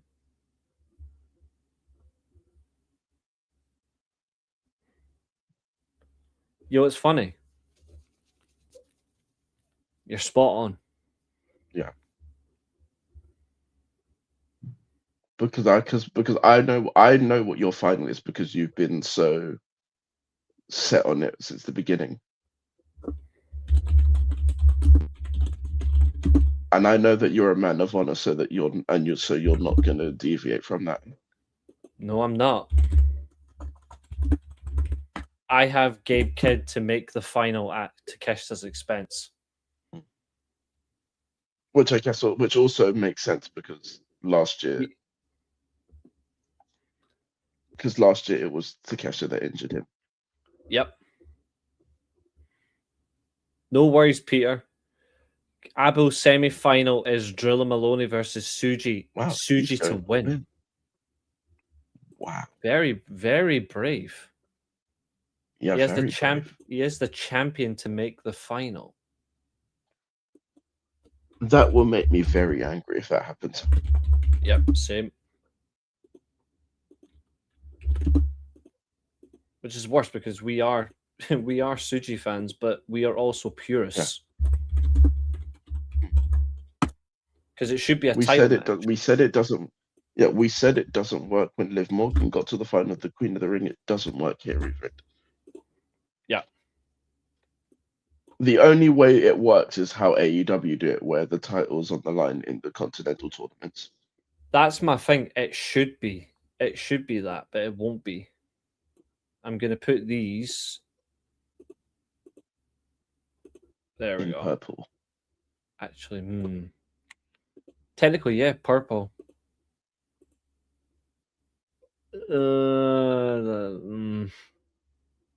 Let me see if I can make that red a bit less painful.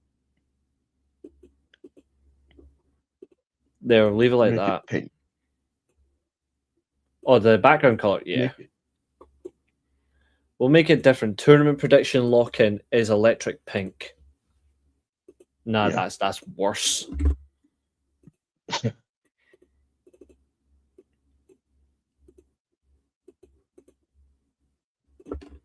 Even worse. I don't think there's any way to make this better. Yeah, it could be a lot worse. Unless there's a way to make it unless there's a way to make it dark red. That's what we'll do. The losers will be in yellow. Yeah. I mean, that's actually perfect because not to make this like F1 related, when a driver doesn't improve their sector, it's yellow. So exactly. It kind of makes sense. Oh, there's a bot. Yeah. Bastards. We don't need AI viewers. We're real people. Exactly. Which I'm going to deal with right now. We don't need to boost our viewers. We only want people that want to be here and people that appreciate our work. Exactly. Not people that don't exist at all. Which reminds me, I will. It does fit on the black for me as well, but I'm going to keep mine consistent. There we go. So I didn't even get to do my semi-final one. I'm putting mine in just so it's out the way. Oh, nice.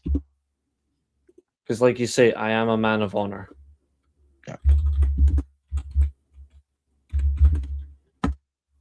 Okay, now you can jump straight to your two. Okay, so my Block A winner is Takeshita. Yep. But is he your semi-final winner? He is not. Okay. He will be losing to the Block B runner-up, Yuya Uemura. Oh, I like it. I like it. Okay.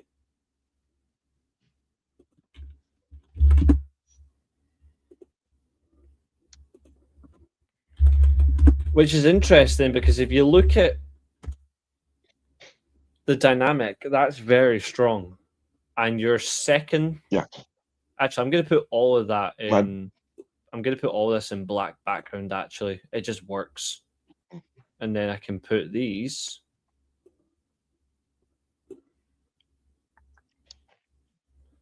where's my border?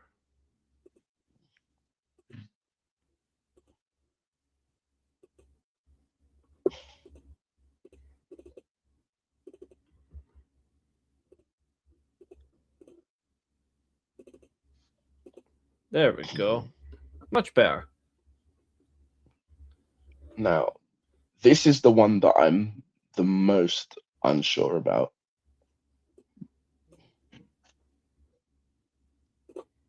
I'm eager to hear this. We already know your Block B winner is Callum Newman. Yeah. You have a babyface going to the final, which means Callum surely will be in the final. Mm. Or are you going to be an amazing sycophant and wind up people with babyface versus babyface final, which would be top tier? I mean, I don't know how this is going to go because the semi-final that I've come up with based on my thoughts on how this is going to go is another Callum Newman versus Yota Tsuji match. You sick bastard. and I've got no idea how they're going to go with this. It would be the rubber match, though. It would be match free. Mm. So who do you give the pip to? And also the way that they're doing this. This is the thing. There's two different angles to do this. There's your brain is going fuck this company. Yeah, literally. There's the New Japan Cup final rematch. And then there's the Dominion rematch. Tsuji and Uemura. It is absolutely fucking hilarious. So, you know what? Based on what I think is how I feel that match will go on, and how it will further assert another dynamic. I'm gonna say that Callum Newman beats Yota Tsuji in this match. Oh, so you're giving it to the heel? I'm giving it to the heel. Someone out there celebrating, yes, babyface versus heel final, yes. Okay, that's all well and good. That's fun. That's what we like. So and you can watch his show on Friday. Absolutely, he is an amazing human being. So let's see. We know that Nick does not like heel versus heel or babyface versus babyface. He is strictly. He's tolerant on babyface versus babyface. He's tolerant on face versus face now. Mm-hmm. I think heel versus heel are the best kind of feuds. I think they're absolutely hilarious. Okay, so let's see. It's mainly who can be the biggest prick to the others. Exactly. So you have Callum versus the champion. You have Callum versus Tsuji, but you have Callum beating Yota. I do. Because I'm thinking in my head that obviously we've already said that Yuya's winning the G1. My thinking is that Yuya is gonna wait until Wrestle Kingdom. Yeah, he's not going to be a slut. Because Callum beat Suji here, he's gonna be all cocky and be like, "I want my match for the title." Which I really am sick of seeing. I do not want it 2 years in a row. Like, I will honestly die of shame. Like, we can't keep having the G1 winner just give up their shot early. Oh, wow. Holy shit. Paul Pogba's contract with Monaco has been terminated. Yeah, because he's injured, and I guess it must be long term. Oh, that's a shame. I think now it's time for him to call it a career.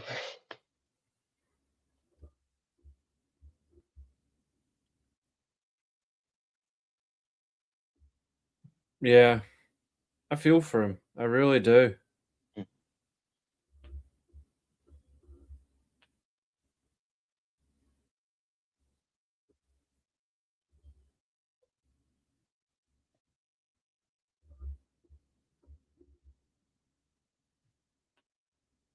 I don't. It's mental. Like, in some ways, I admire it, but in some ways, I don't agree with it. But it makes sense. Mm-hmm.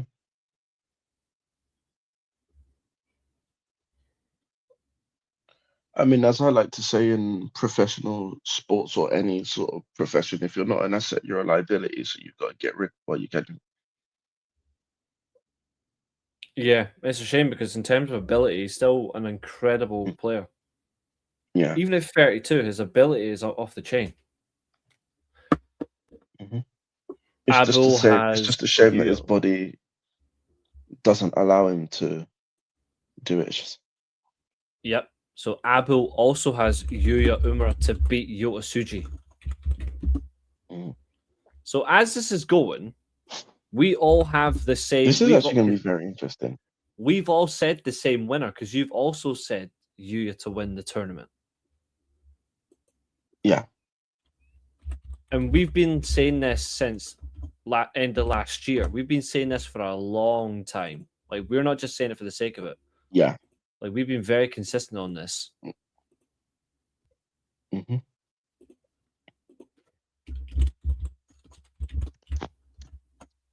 Like I said, it's really all going to come down to the semi-finals and the Block B winner, it seems.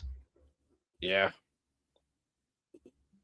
Because it's right on that for me. Like, if it goes wrong for me... Because if Yuya doesn't win Block... Yeah, because pretty much if whoever wins Block... If the Block B winner's wrong, pretty much your entire semi-finals are wrong.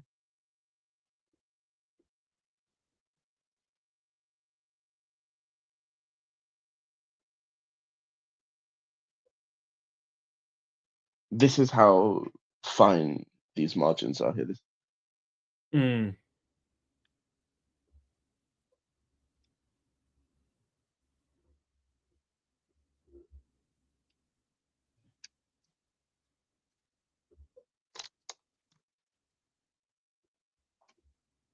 Because I'm interested to know your takes. What are your rulings here? Are we doing half points for like the correct winner, even if their opponent's wrong? Mm-hmm. Okay, yeah. I mean, even if Yuya doesn't, even if he's in a semi-final, I only get the point if he wins the final. No, I mean as in like, say, like for example, like you get half a point for putting the Block B, like Block A and Block B. So like, say your Block A and B winner is right, but the person that advances is wrong. If the Block A winner or Block B winner still wins their match, do you get half a point for that? Because technically that portion of the semi-final is still right there. Yeah, I think that's fair to say. Okay. Because technically we're not predicting who finishes runner-up. We're just saying who we think they're going to face. Exactly.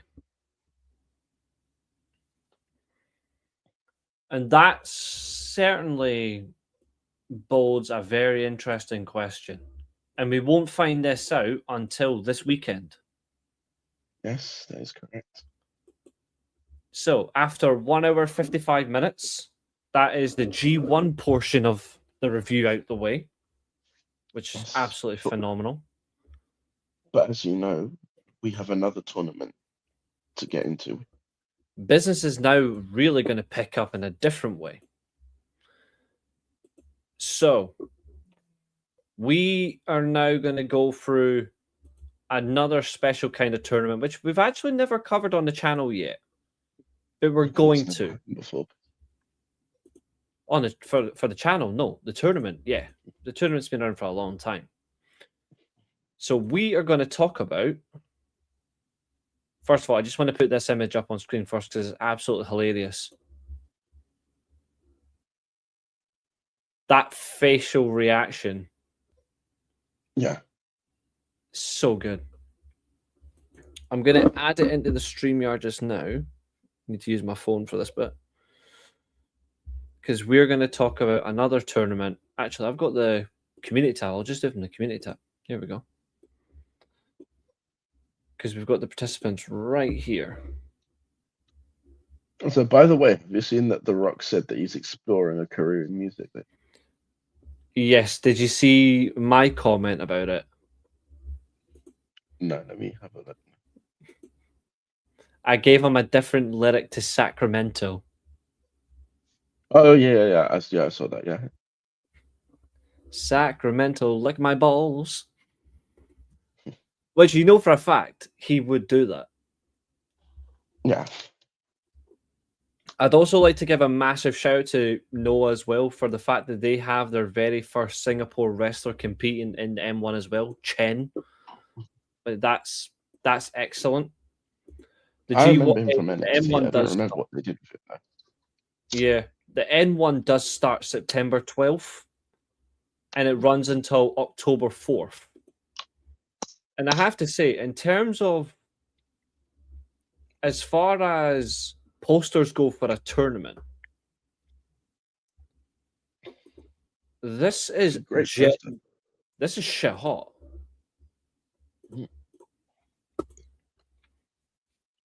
I'm sorry, but find me a poster better than this in 2026. I don't think you can.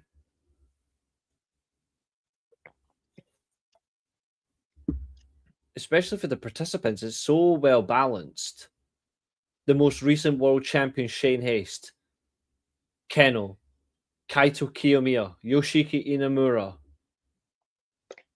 You've got Alpha Wolf, Chen, my favorite, Ozawa to win it. You've got Keno. Like, the names are endless for this tournament. I've got blocks A and blocks B here as well, because we're going to go through it. We're also going to bring this up in a minute because this is elite shithousery. We're going to bring this up in a moment. Also, congratulations to Hayato. We're going to cover him as well. He is the inaugural GHC 200 champion. We're going to talk about this as well. But here is the participants for the M1. So block A, it's the Prince of Madness, Kaito Kiyomiya. He is joined by Yoshiki Inamura, because I am not saying that name out loud. Shane Haste is also part of this. Yuki Lino as well. Kazuyuki Fujita. Chen. Takashi Segura, who will be coming on as well. He got an unfortunate situation. And to close off the block A, it is Alpha Wolf. Block B, Keno, Kenta, Tetsuya Endo, who I absolutely fucking adore,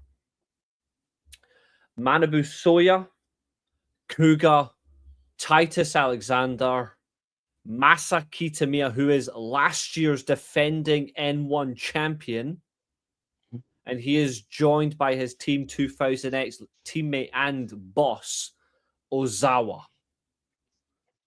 Very strong. We will be going through this. Yeah. My first thoughts on this is they're suffering from G1 syndrome, where Block B is way more stacked than Block A is. To some extent, I don't know, because if you look at the names in Block A, there's more world champions in Block A than Block B. Shane Haste, Inamura, Kiyomiya Yeah. are world champions. Alpha Wolf is a recent title holder as well, not the world title, but he's a recent title. Takushi Segura is a tag team champion. Chen is the underdog coming in a debut as a Singapore wrestler. And then Fujita and Yuki Lino are going to fill out the numbers. But Ken, obviously the most experienced member of Block B. Kenta is a title machine. I'm talking like in terms of names rather than accolades. All right, yeah, no, I think that's fair. I think if you look at it block for block, I would say there's 6 names in general for Block B, whereas Block A is 5. Like, in terms of the names, that's 1, 2, 3, 4, and I would say 5. Whereas Block B, bang, bang, bang, bang, bang, and I would actually go as well Titus Alexander. Yeah. There's only one sad thing about this There's only one sad thing about this tournament. The best Scottish wrestler in the world is not in this tournament. That's Jack Morris. That's what I referenced when I actually saw the blocks. Yeah, because I saw Titus Alexander in there, and I thought, how is Jack Morris not in there? He qualified ahead of him. That is crazy. Yeah. But and again, Alpha Wolf that won just the ladder shows you match how to stacked. qualify. But then again, that just shows you how stacked Noah is in terms of its talent. Would you agree now? Noah has the best men's roster in Japan for the fact this is world title content. Like, this is pretty much competing for a world title shot. Would you think this is stronger, or would you still tip it to New Japan at the minute? I think they're slightly. I think I would. I personally, I think that there's an argument to this.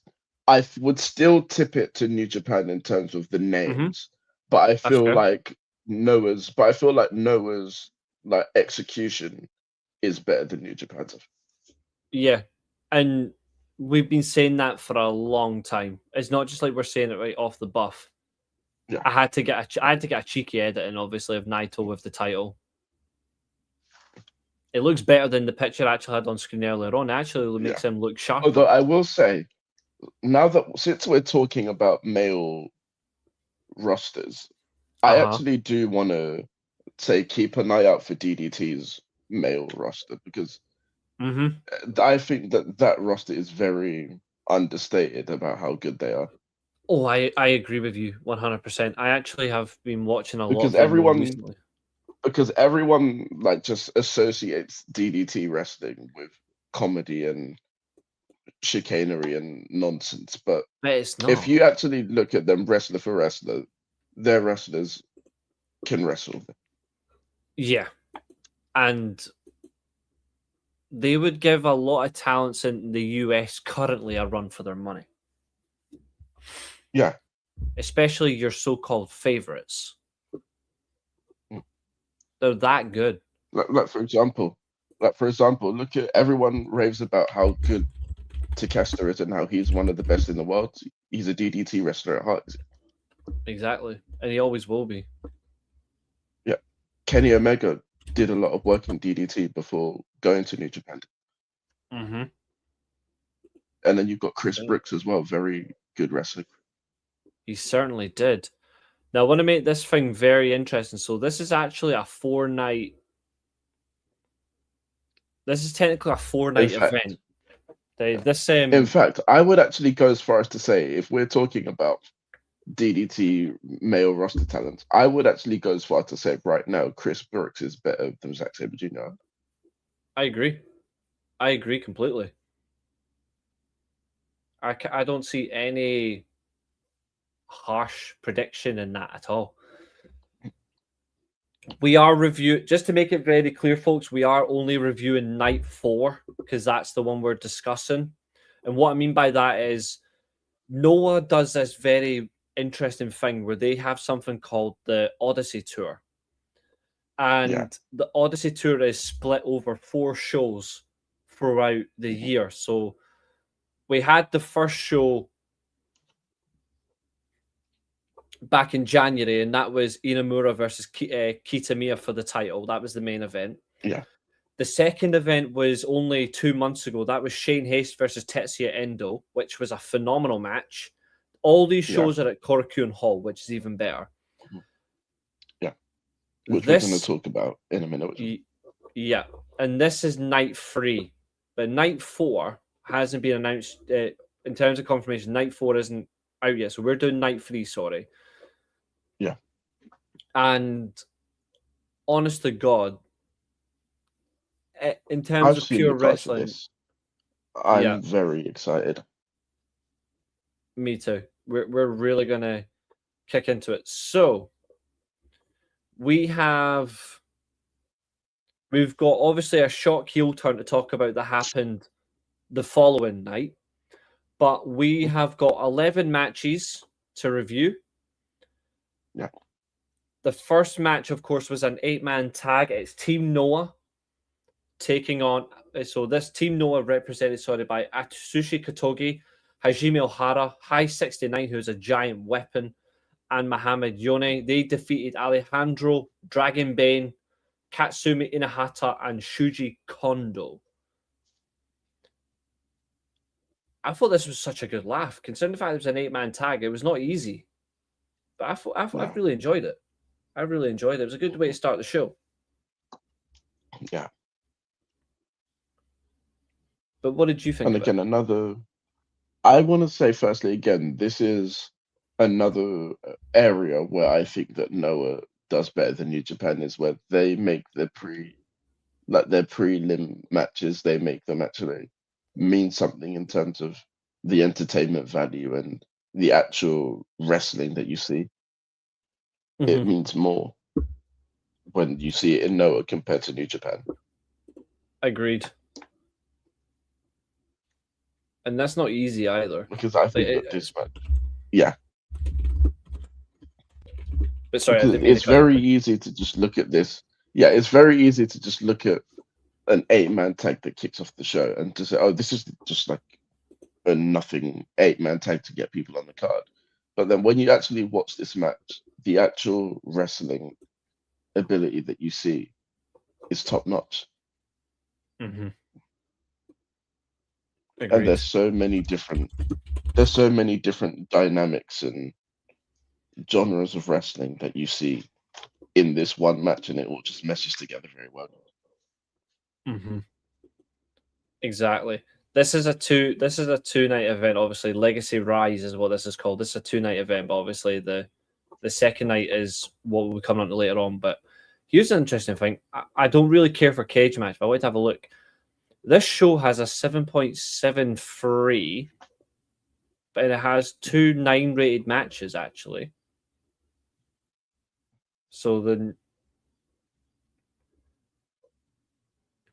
okay, they gave the world title match an 8.84. That's intriguing. But yes, do carry on. Yeah, and like you said, High 69, he is just chaos. I love him. Word. He's just my kind of wrestler. He's an absolute nightmare, and I just enjoy it. Yeah.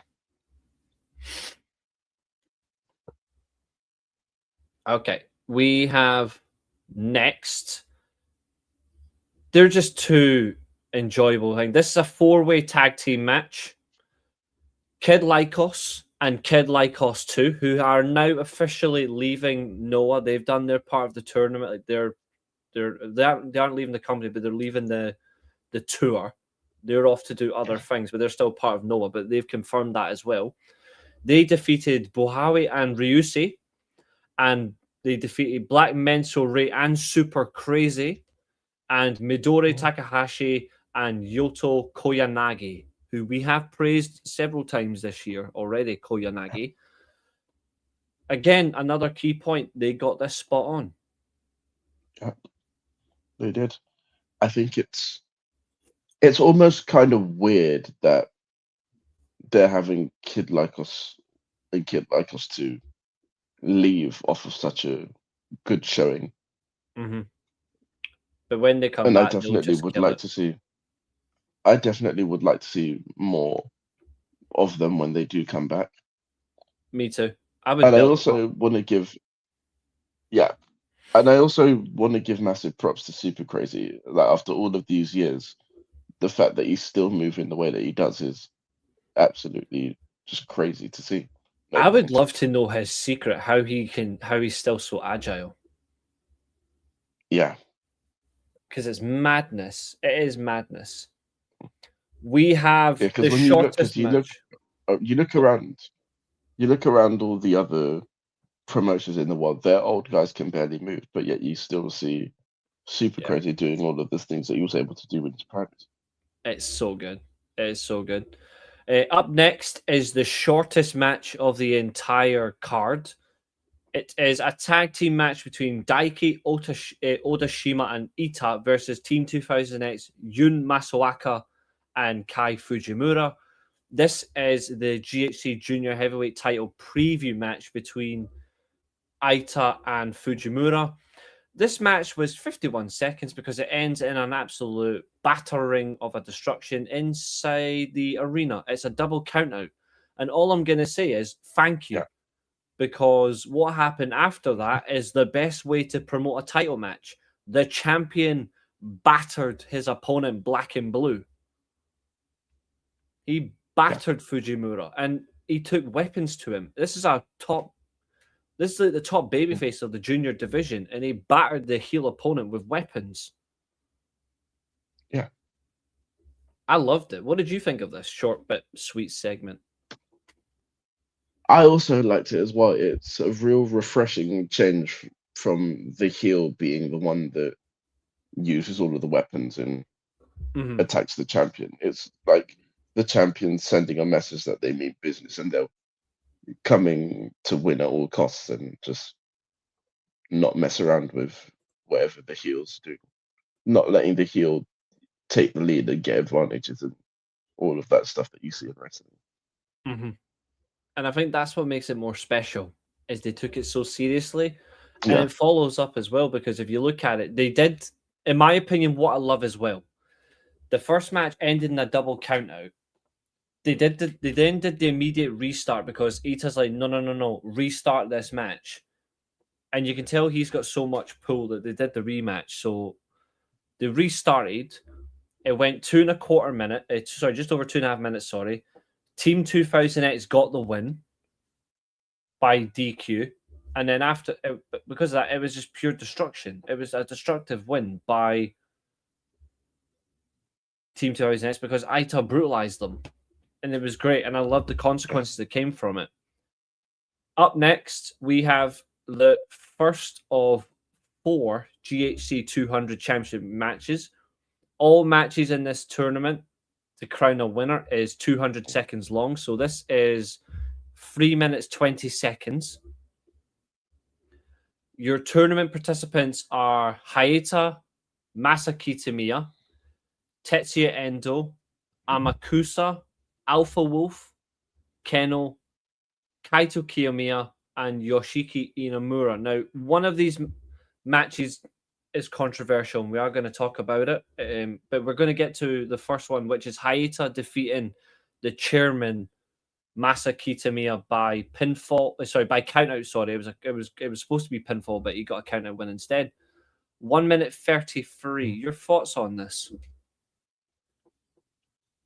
yeah. I just think that the ending was pretty weird in the sense Oh, that it wasn't meant in the mhm. sense that it wasn't meant to happen and they could both kind of tell that it wasn't just by the way that they quickly tried to rehash it, even though it And was already it's too late. yeah. The awkward thing about this tournament is if you get a draw, you're out. Yeah, But also in these matches, and this is also going to be for title defenses going forward, you only get a 5-second ring count outside the ring. It's only 5 seconds. mm.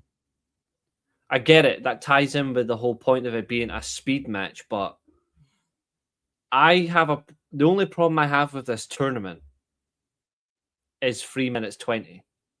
I love the concept. I love the dynamic. I just think it's far too quick. Do you think that it's better than WWE Speed? Yes. I think it's better than WWE Speed in terms of concept. I think the problem is it's so quick. I would have preferred if these were purely 5 minute only. Or even 4 minutes. I feel like an extra 40 seconds doesn't hurt. But I feel like it's just quite quick in that shape. But I loved it. I thought it was fun. But Hayata does progress. And he will face the winner of Tetsuya Endo, who is in the same faction as him. Tetsuya Endo is actually his leader. Or is it Amakusa, who is simply just one of the coolest wrestlers on the planet? The winner, of course, in this one, the winner is Tetsuya Endo. He does win by pinfall, 1 minute 55.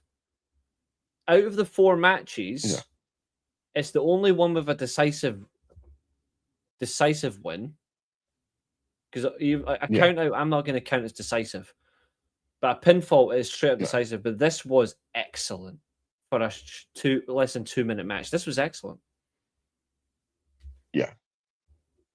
And I think this is a big example of what this concept should be. Yes.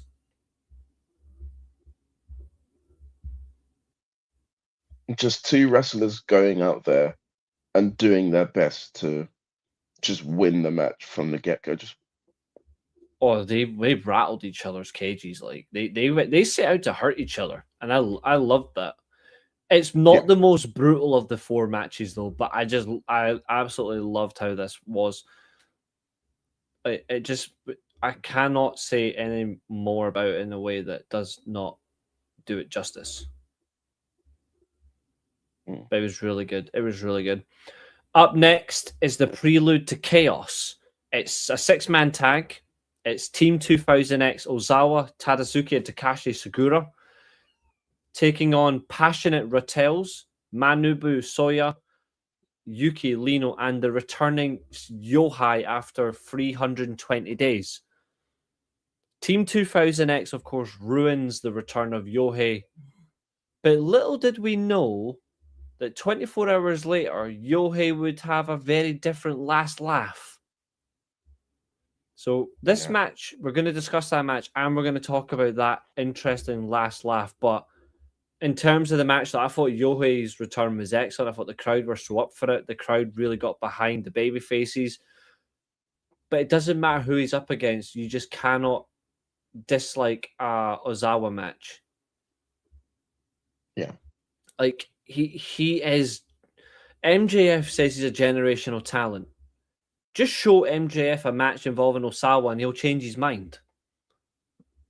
Ozawa is the generational talent. But what did you think of this? I enjoyed it. I think it masked what happened the following night very well. Mm-hmm. I think that the crowd really bought into what they were seeing, and that also plays very well into the delivery and execution of the following show. Yeah, if and you like can you said, just like you can't get bored of an Ozawa match. No, he's honestly one of my favorite wrestlers in the world. He has been for so long. I just can't help but glaze on Ozawa because that's just how it is. But the following night, which was yesterday, because obviously this is a 2-night event. This first show was on the 9th, which was on Sunday. This event was on Monday. Yohei would turn on Passionate Rattels and he would side with Team 2000X. Now, that's another member to this faction. Some people are not going to like it because factions are growing, but Team 2000X do get members, but they don't rush recruitment. They take their time. They can add as many as they want. but they don't dive in and get like 4 at one time. They increase slowly. And if you notice, every time they get it right, Yoshitatsu is constantly paying attention. Yeah. Like, that man deserves a raise for just how good he actually is. Yeah. I like the recruitment process, actually. I think it's the best in pro wrestling from a faction perspective. Yeah. Like, they don't miss a beat. Like, the way they had Alpha Wolf join at the start of the year was fundamental. It's one of the best heel turns of 2026.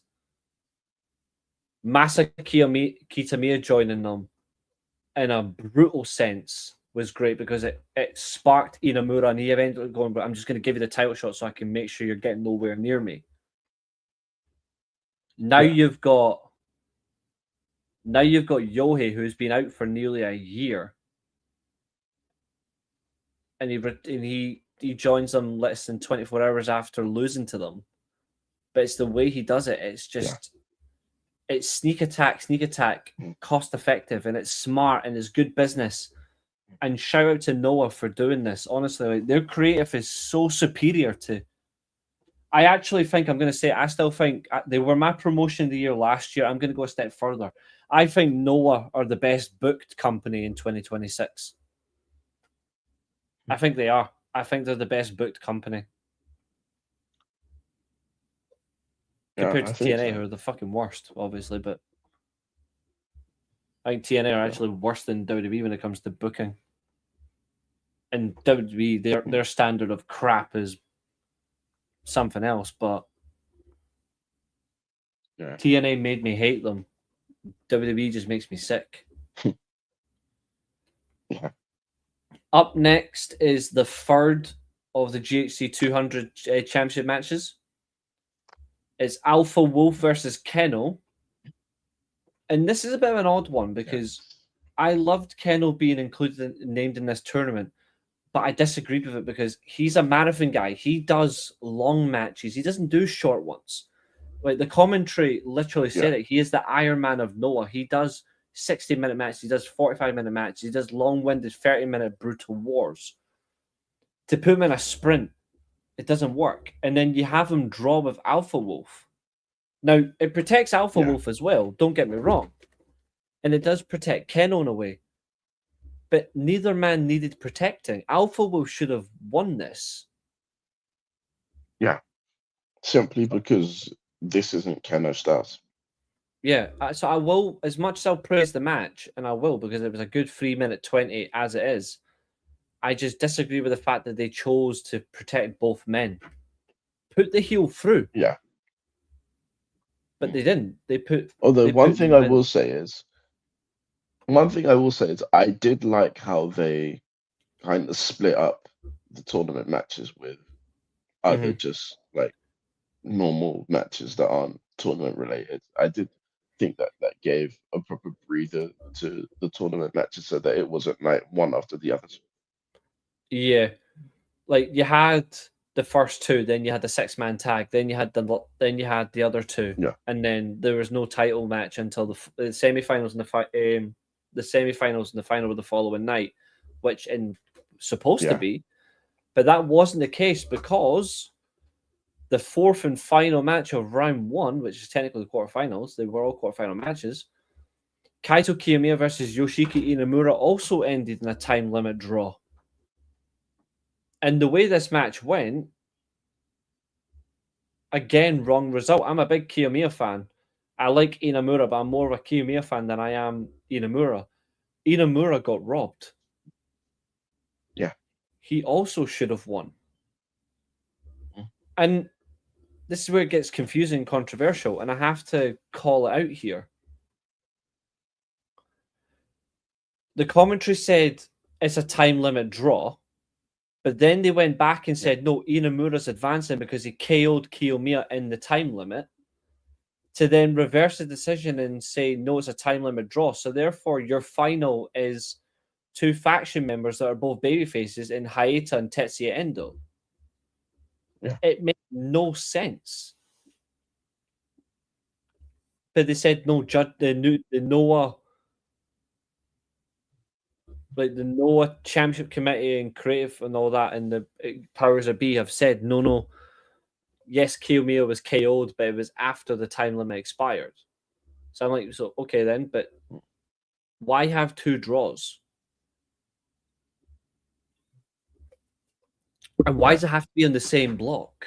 Like, that's the weird part. Like the second portion of the tournament were both draws. Why does it have to be that? You still could have had the same final. Yeah. Like, I'm not against two faction members that are both babyfaces who actually respect each other in the final and didn't turn on each other, had a good final as well, which was yesterday. It was a really good final. You still could, if that was your plan, Tetsuya Endo versus Hayata in the final, why not have Tetsuya Endo in the other side, and then you just replace our competitor? Like, you could have put Inamura on the other side. Yeah. I don't know. It's strange. 2 matches left. Yeah. Both for the 2 main titles from the men's side. So up first, it's red belt. It's GHC National Championship match. It's Naomichi Marufuji taking on Kenta. Just under 21 minutes. Marufuji got the win. Mm-hmm. Again,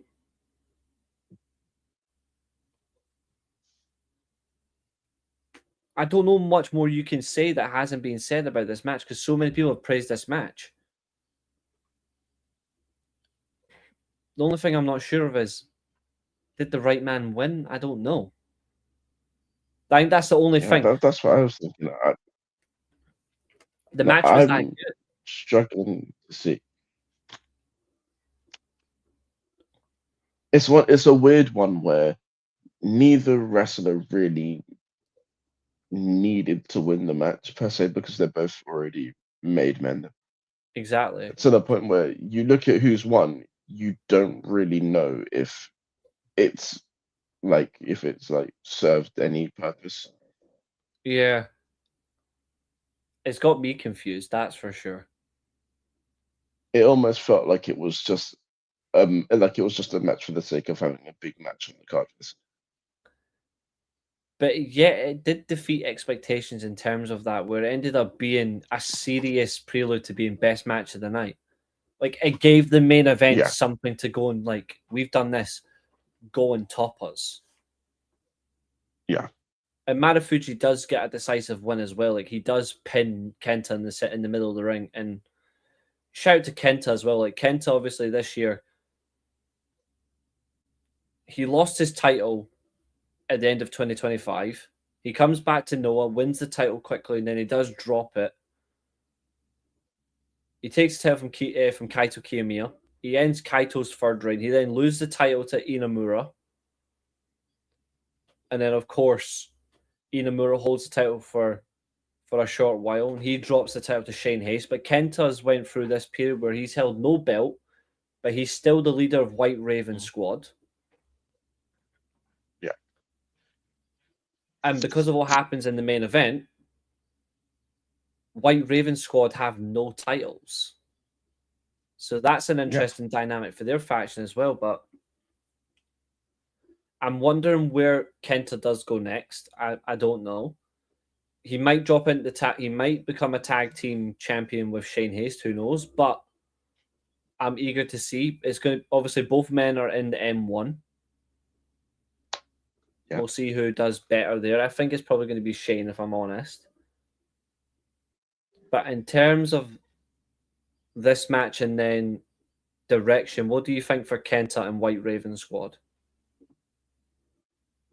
I think it's really difficult to say, considering both main members of this faction have lost big title matches. It feels like they're gonna need to have a big rebound somehow, but I can't see at the moment where that comes from. Me neither. I think the only way it happens is if one of them wins the M1. Which again, don't really see how I, that happens. me neither. I really don't. I really don't. And then it's about who follows it. And speaking of follow, the main event, the man that was overlooked many years ago for a Wrestle Kingdom main event. He wins the GHC Tag Team Championships on his debut at the start of 2026. And now, in his first crack at a GHC title match, he ends Shane Hayes' title reign in 99 days and 3 defenses. And also another It's a crucial shame. point. Couldn't even get him to 100. Nah. Another crucial thing about Shane Hayes' defeat is Naito avenges the G1 loss from 3 years ago. Yeah. Because Shane Hayes did beat him in the G1, and it wasn't just a simple win. He really stuck it to Naito in the G1. Yeah. I loved as well. This is what I loved about it. Destino didn't work. Traditional Destino did not work. He then does a different variation of the thing, and I'm like, I'm going to say this now. I want him to use the second one going forward. That second variation of how he won the title, I'm like, please use that going forward because that looked lethal. Obviously, still use the other one, of course. Like, don't get rid of the original, but the new version he did. Don't do what David Finlay did and just completely change the finisher and not use the other one anymore. Yeah, have two. Like, have two. This is Destino version 1. This is Destino version 2. It's kind of like how Zack Sabre Jr. has the Zack Driver and the Sabre Driver. Yeah, he has 2 methods, and I like it, and I just loved how Naito won this. I also love as well, he did the first LTJ roll call of Noah as well, and I love the fact as well that nobody interrupted him. Oh yeah, especially the fact knowing that Kenta's also in this company. Yeah, I honestly expected Kenta to interrupt him, but he didn't. I loved it. But I love as well that he had an amazing match. He's basically told everybody who doubted him, go fuck yourself. And then he decided to go a step further by saying this. I said at the start of the show, he is the smartest wrestler in the world. I'm sorry, but when your world champion says this, how the fuck do you top this? This man literally has come out and said this to everyone after the show. My name's not on the M1 entrant list. Guess my request got approved.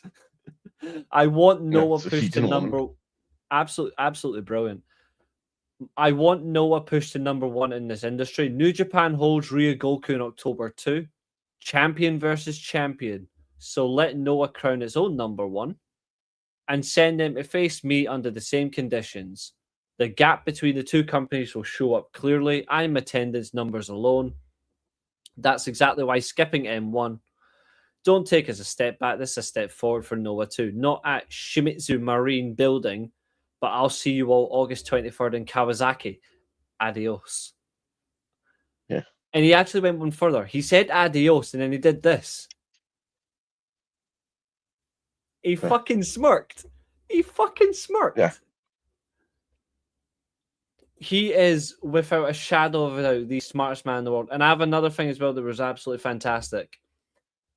He had a match, of course, with Lyko's gym, Kid Lyko's and Lyko's 2, and Kaito Kiyomiya as well, which pissed off Kaito Kiyomiya. And Kaito's like, I'm coming for the M1. I'm coming for you. But even worse, look who lost to Ozawa. Yeah, yeah, Both of them. But of yeah. course, the biggest result as well of yesterday, Kai Fujimura beat Aita for the title. Yes. That's really impressive. Hmm. I wonder, will Aita get the title back quickly, or will they let Fujimura have a chance? Because Fujimura has never won it either. This was him getting it.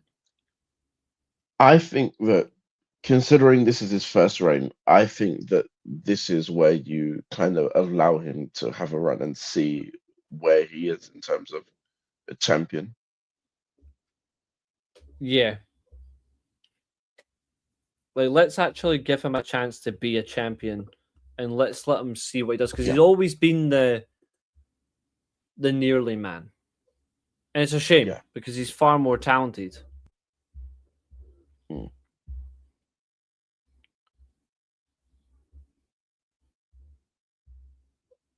But I'm blitzed. New Japan, thank you for giving us some good G1 shows over the past couple of days. And Pro Wrestling Noah, thank you for existing, and happy 26-year Yeah, anniversary. yeah. What a great way to celebrate the 26th anniversary. Absolutely. And you know what's even better, my friend? 2 hours, 36 minutes, and 48 seconds have flew by. Yeah. Now, of course, there is. This is Tuesday. Yes. I'm not sure what tomorrow's stream is. Obviously, there's no stream on Thursday. Friday, it's myself and James. Episode 2 of the Steelchair Arcade podcast. But then back on Saturday, the main man is back. Josiah is back on. I'm working Saturday. Oh, you traitor. Might need to be a double show. You, me, Sunday then. I'm working Sunday too. It's a concert. Bloody. Oh, who is it? The weekend. Fair enough. Fair enough. Oh, that's actually all right. They'll make you some decent cash. Yeah, well, literally, that's the only reason I'm doing both of them. Maybe you just join me and James for the Steelchair Arcade podcast. Yeah, I'd love to. Because obviously I'm quite the gamer myself. Absolutely. I think that'd be a lot of fun. And if anyone else would love to join us on the Steelchair Arcade podcast, any one of our podcasts, except Lipsticks and Lariats, that's the ladies only, even though I like from time to time to wind up Katherine by popping in. If you are a female wrestling fan and want to be on the Lipsticks and Lariats podcast, please do reach out to us. You can do it for our Discord or just ask in the chat. I'm sure Katherine and Nikki would be more than happy to have more ladies on with them. Of course, Well, the Nikki Unbound is Grapple... definitely. Katherine, you might have to bribe her with some human monies, you might. Or tickles. Yeah. Obviously, if you want to be on the Unbound Grapplecast, you don't ask me, you ask him. And for the Anything most else? part, you're more than welcome for that. Absolutely. And for anything else, I'll gladly say yes to. But any closing comments, sir? Yeah, just a brilliant few days of wrestling apart from Raw last night. I believe the final night of Blockade is tomorrow, so it'll be interesting to see if these predictions last well or if they get completely blown wide open within, I guess, the first few matches. But time will tell. Absolutely. Everyone in the chat, thank you so much. If you're new to the Weekly Steelchair, please do like, share, and subscribe. Please go do and check out Nick Teodoro on YouTube. Do check out the Mid podcast as well. That's Katherine. She also has a blog. Please do check them out. But in the meantime, we bid you good night. Congratulations to Naito, who will not throw the title about because he actually respects the GHC Heavyweight Championship. But apart from that, thank you. Good night. See you tomorrow.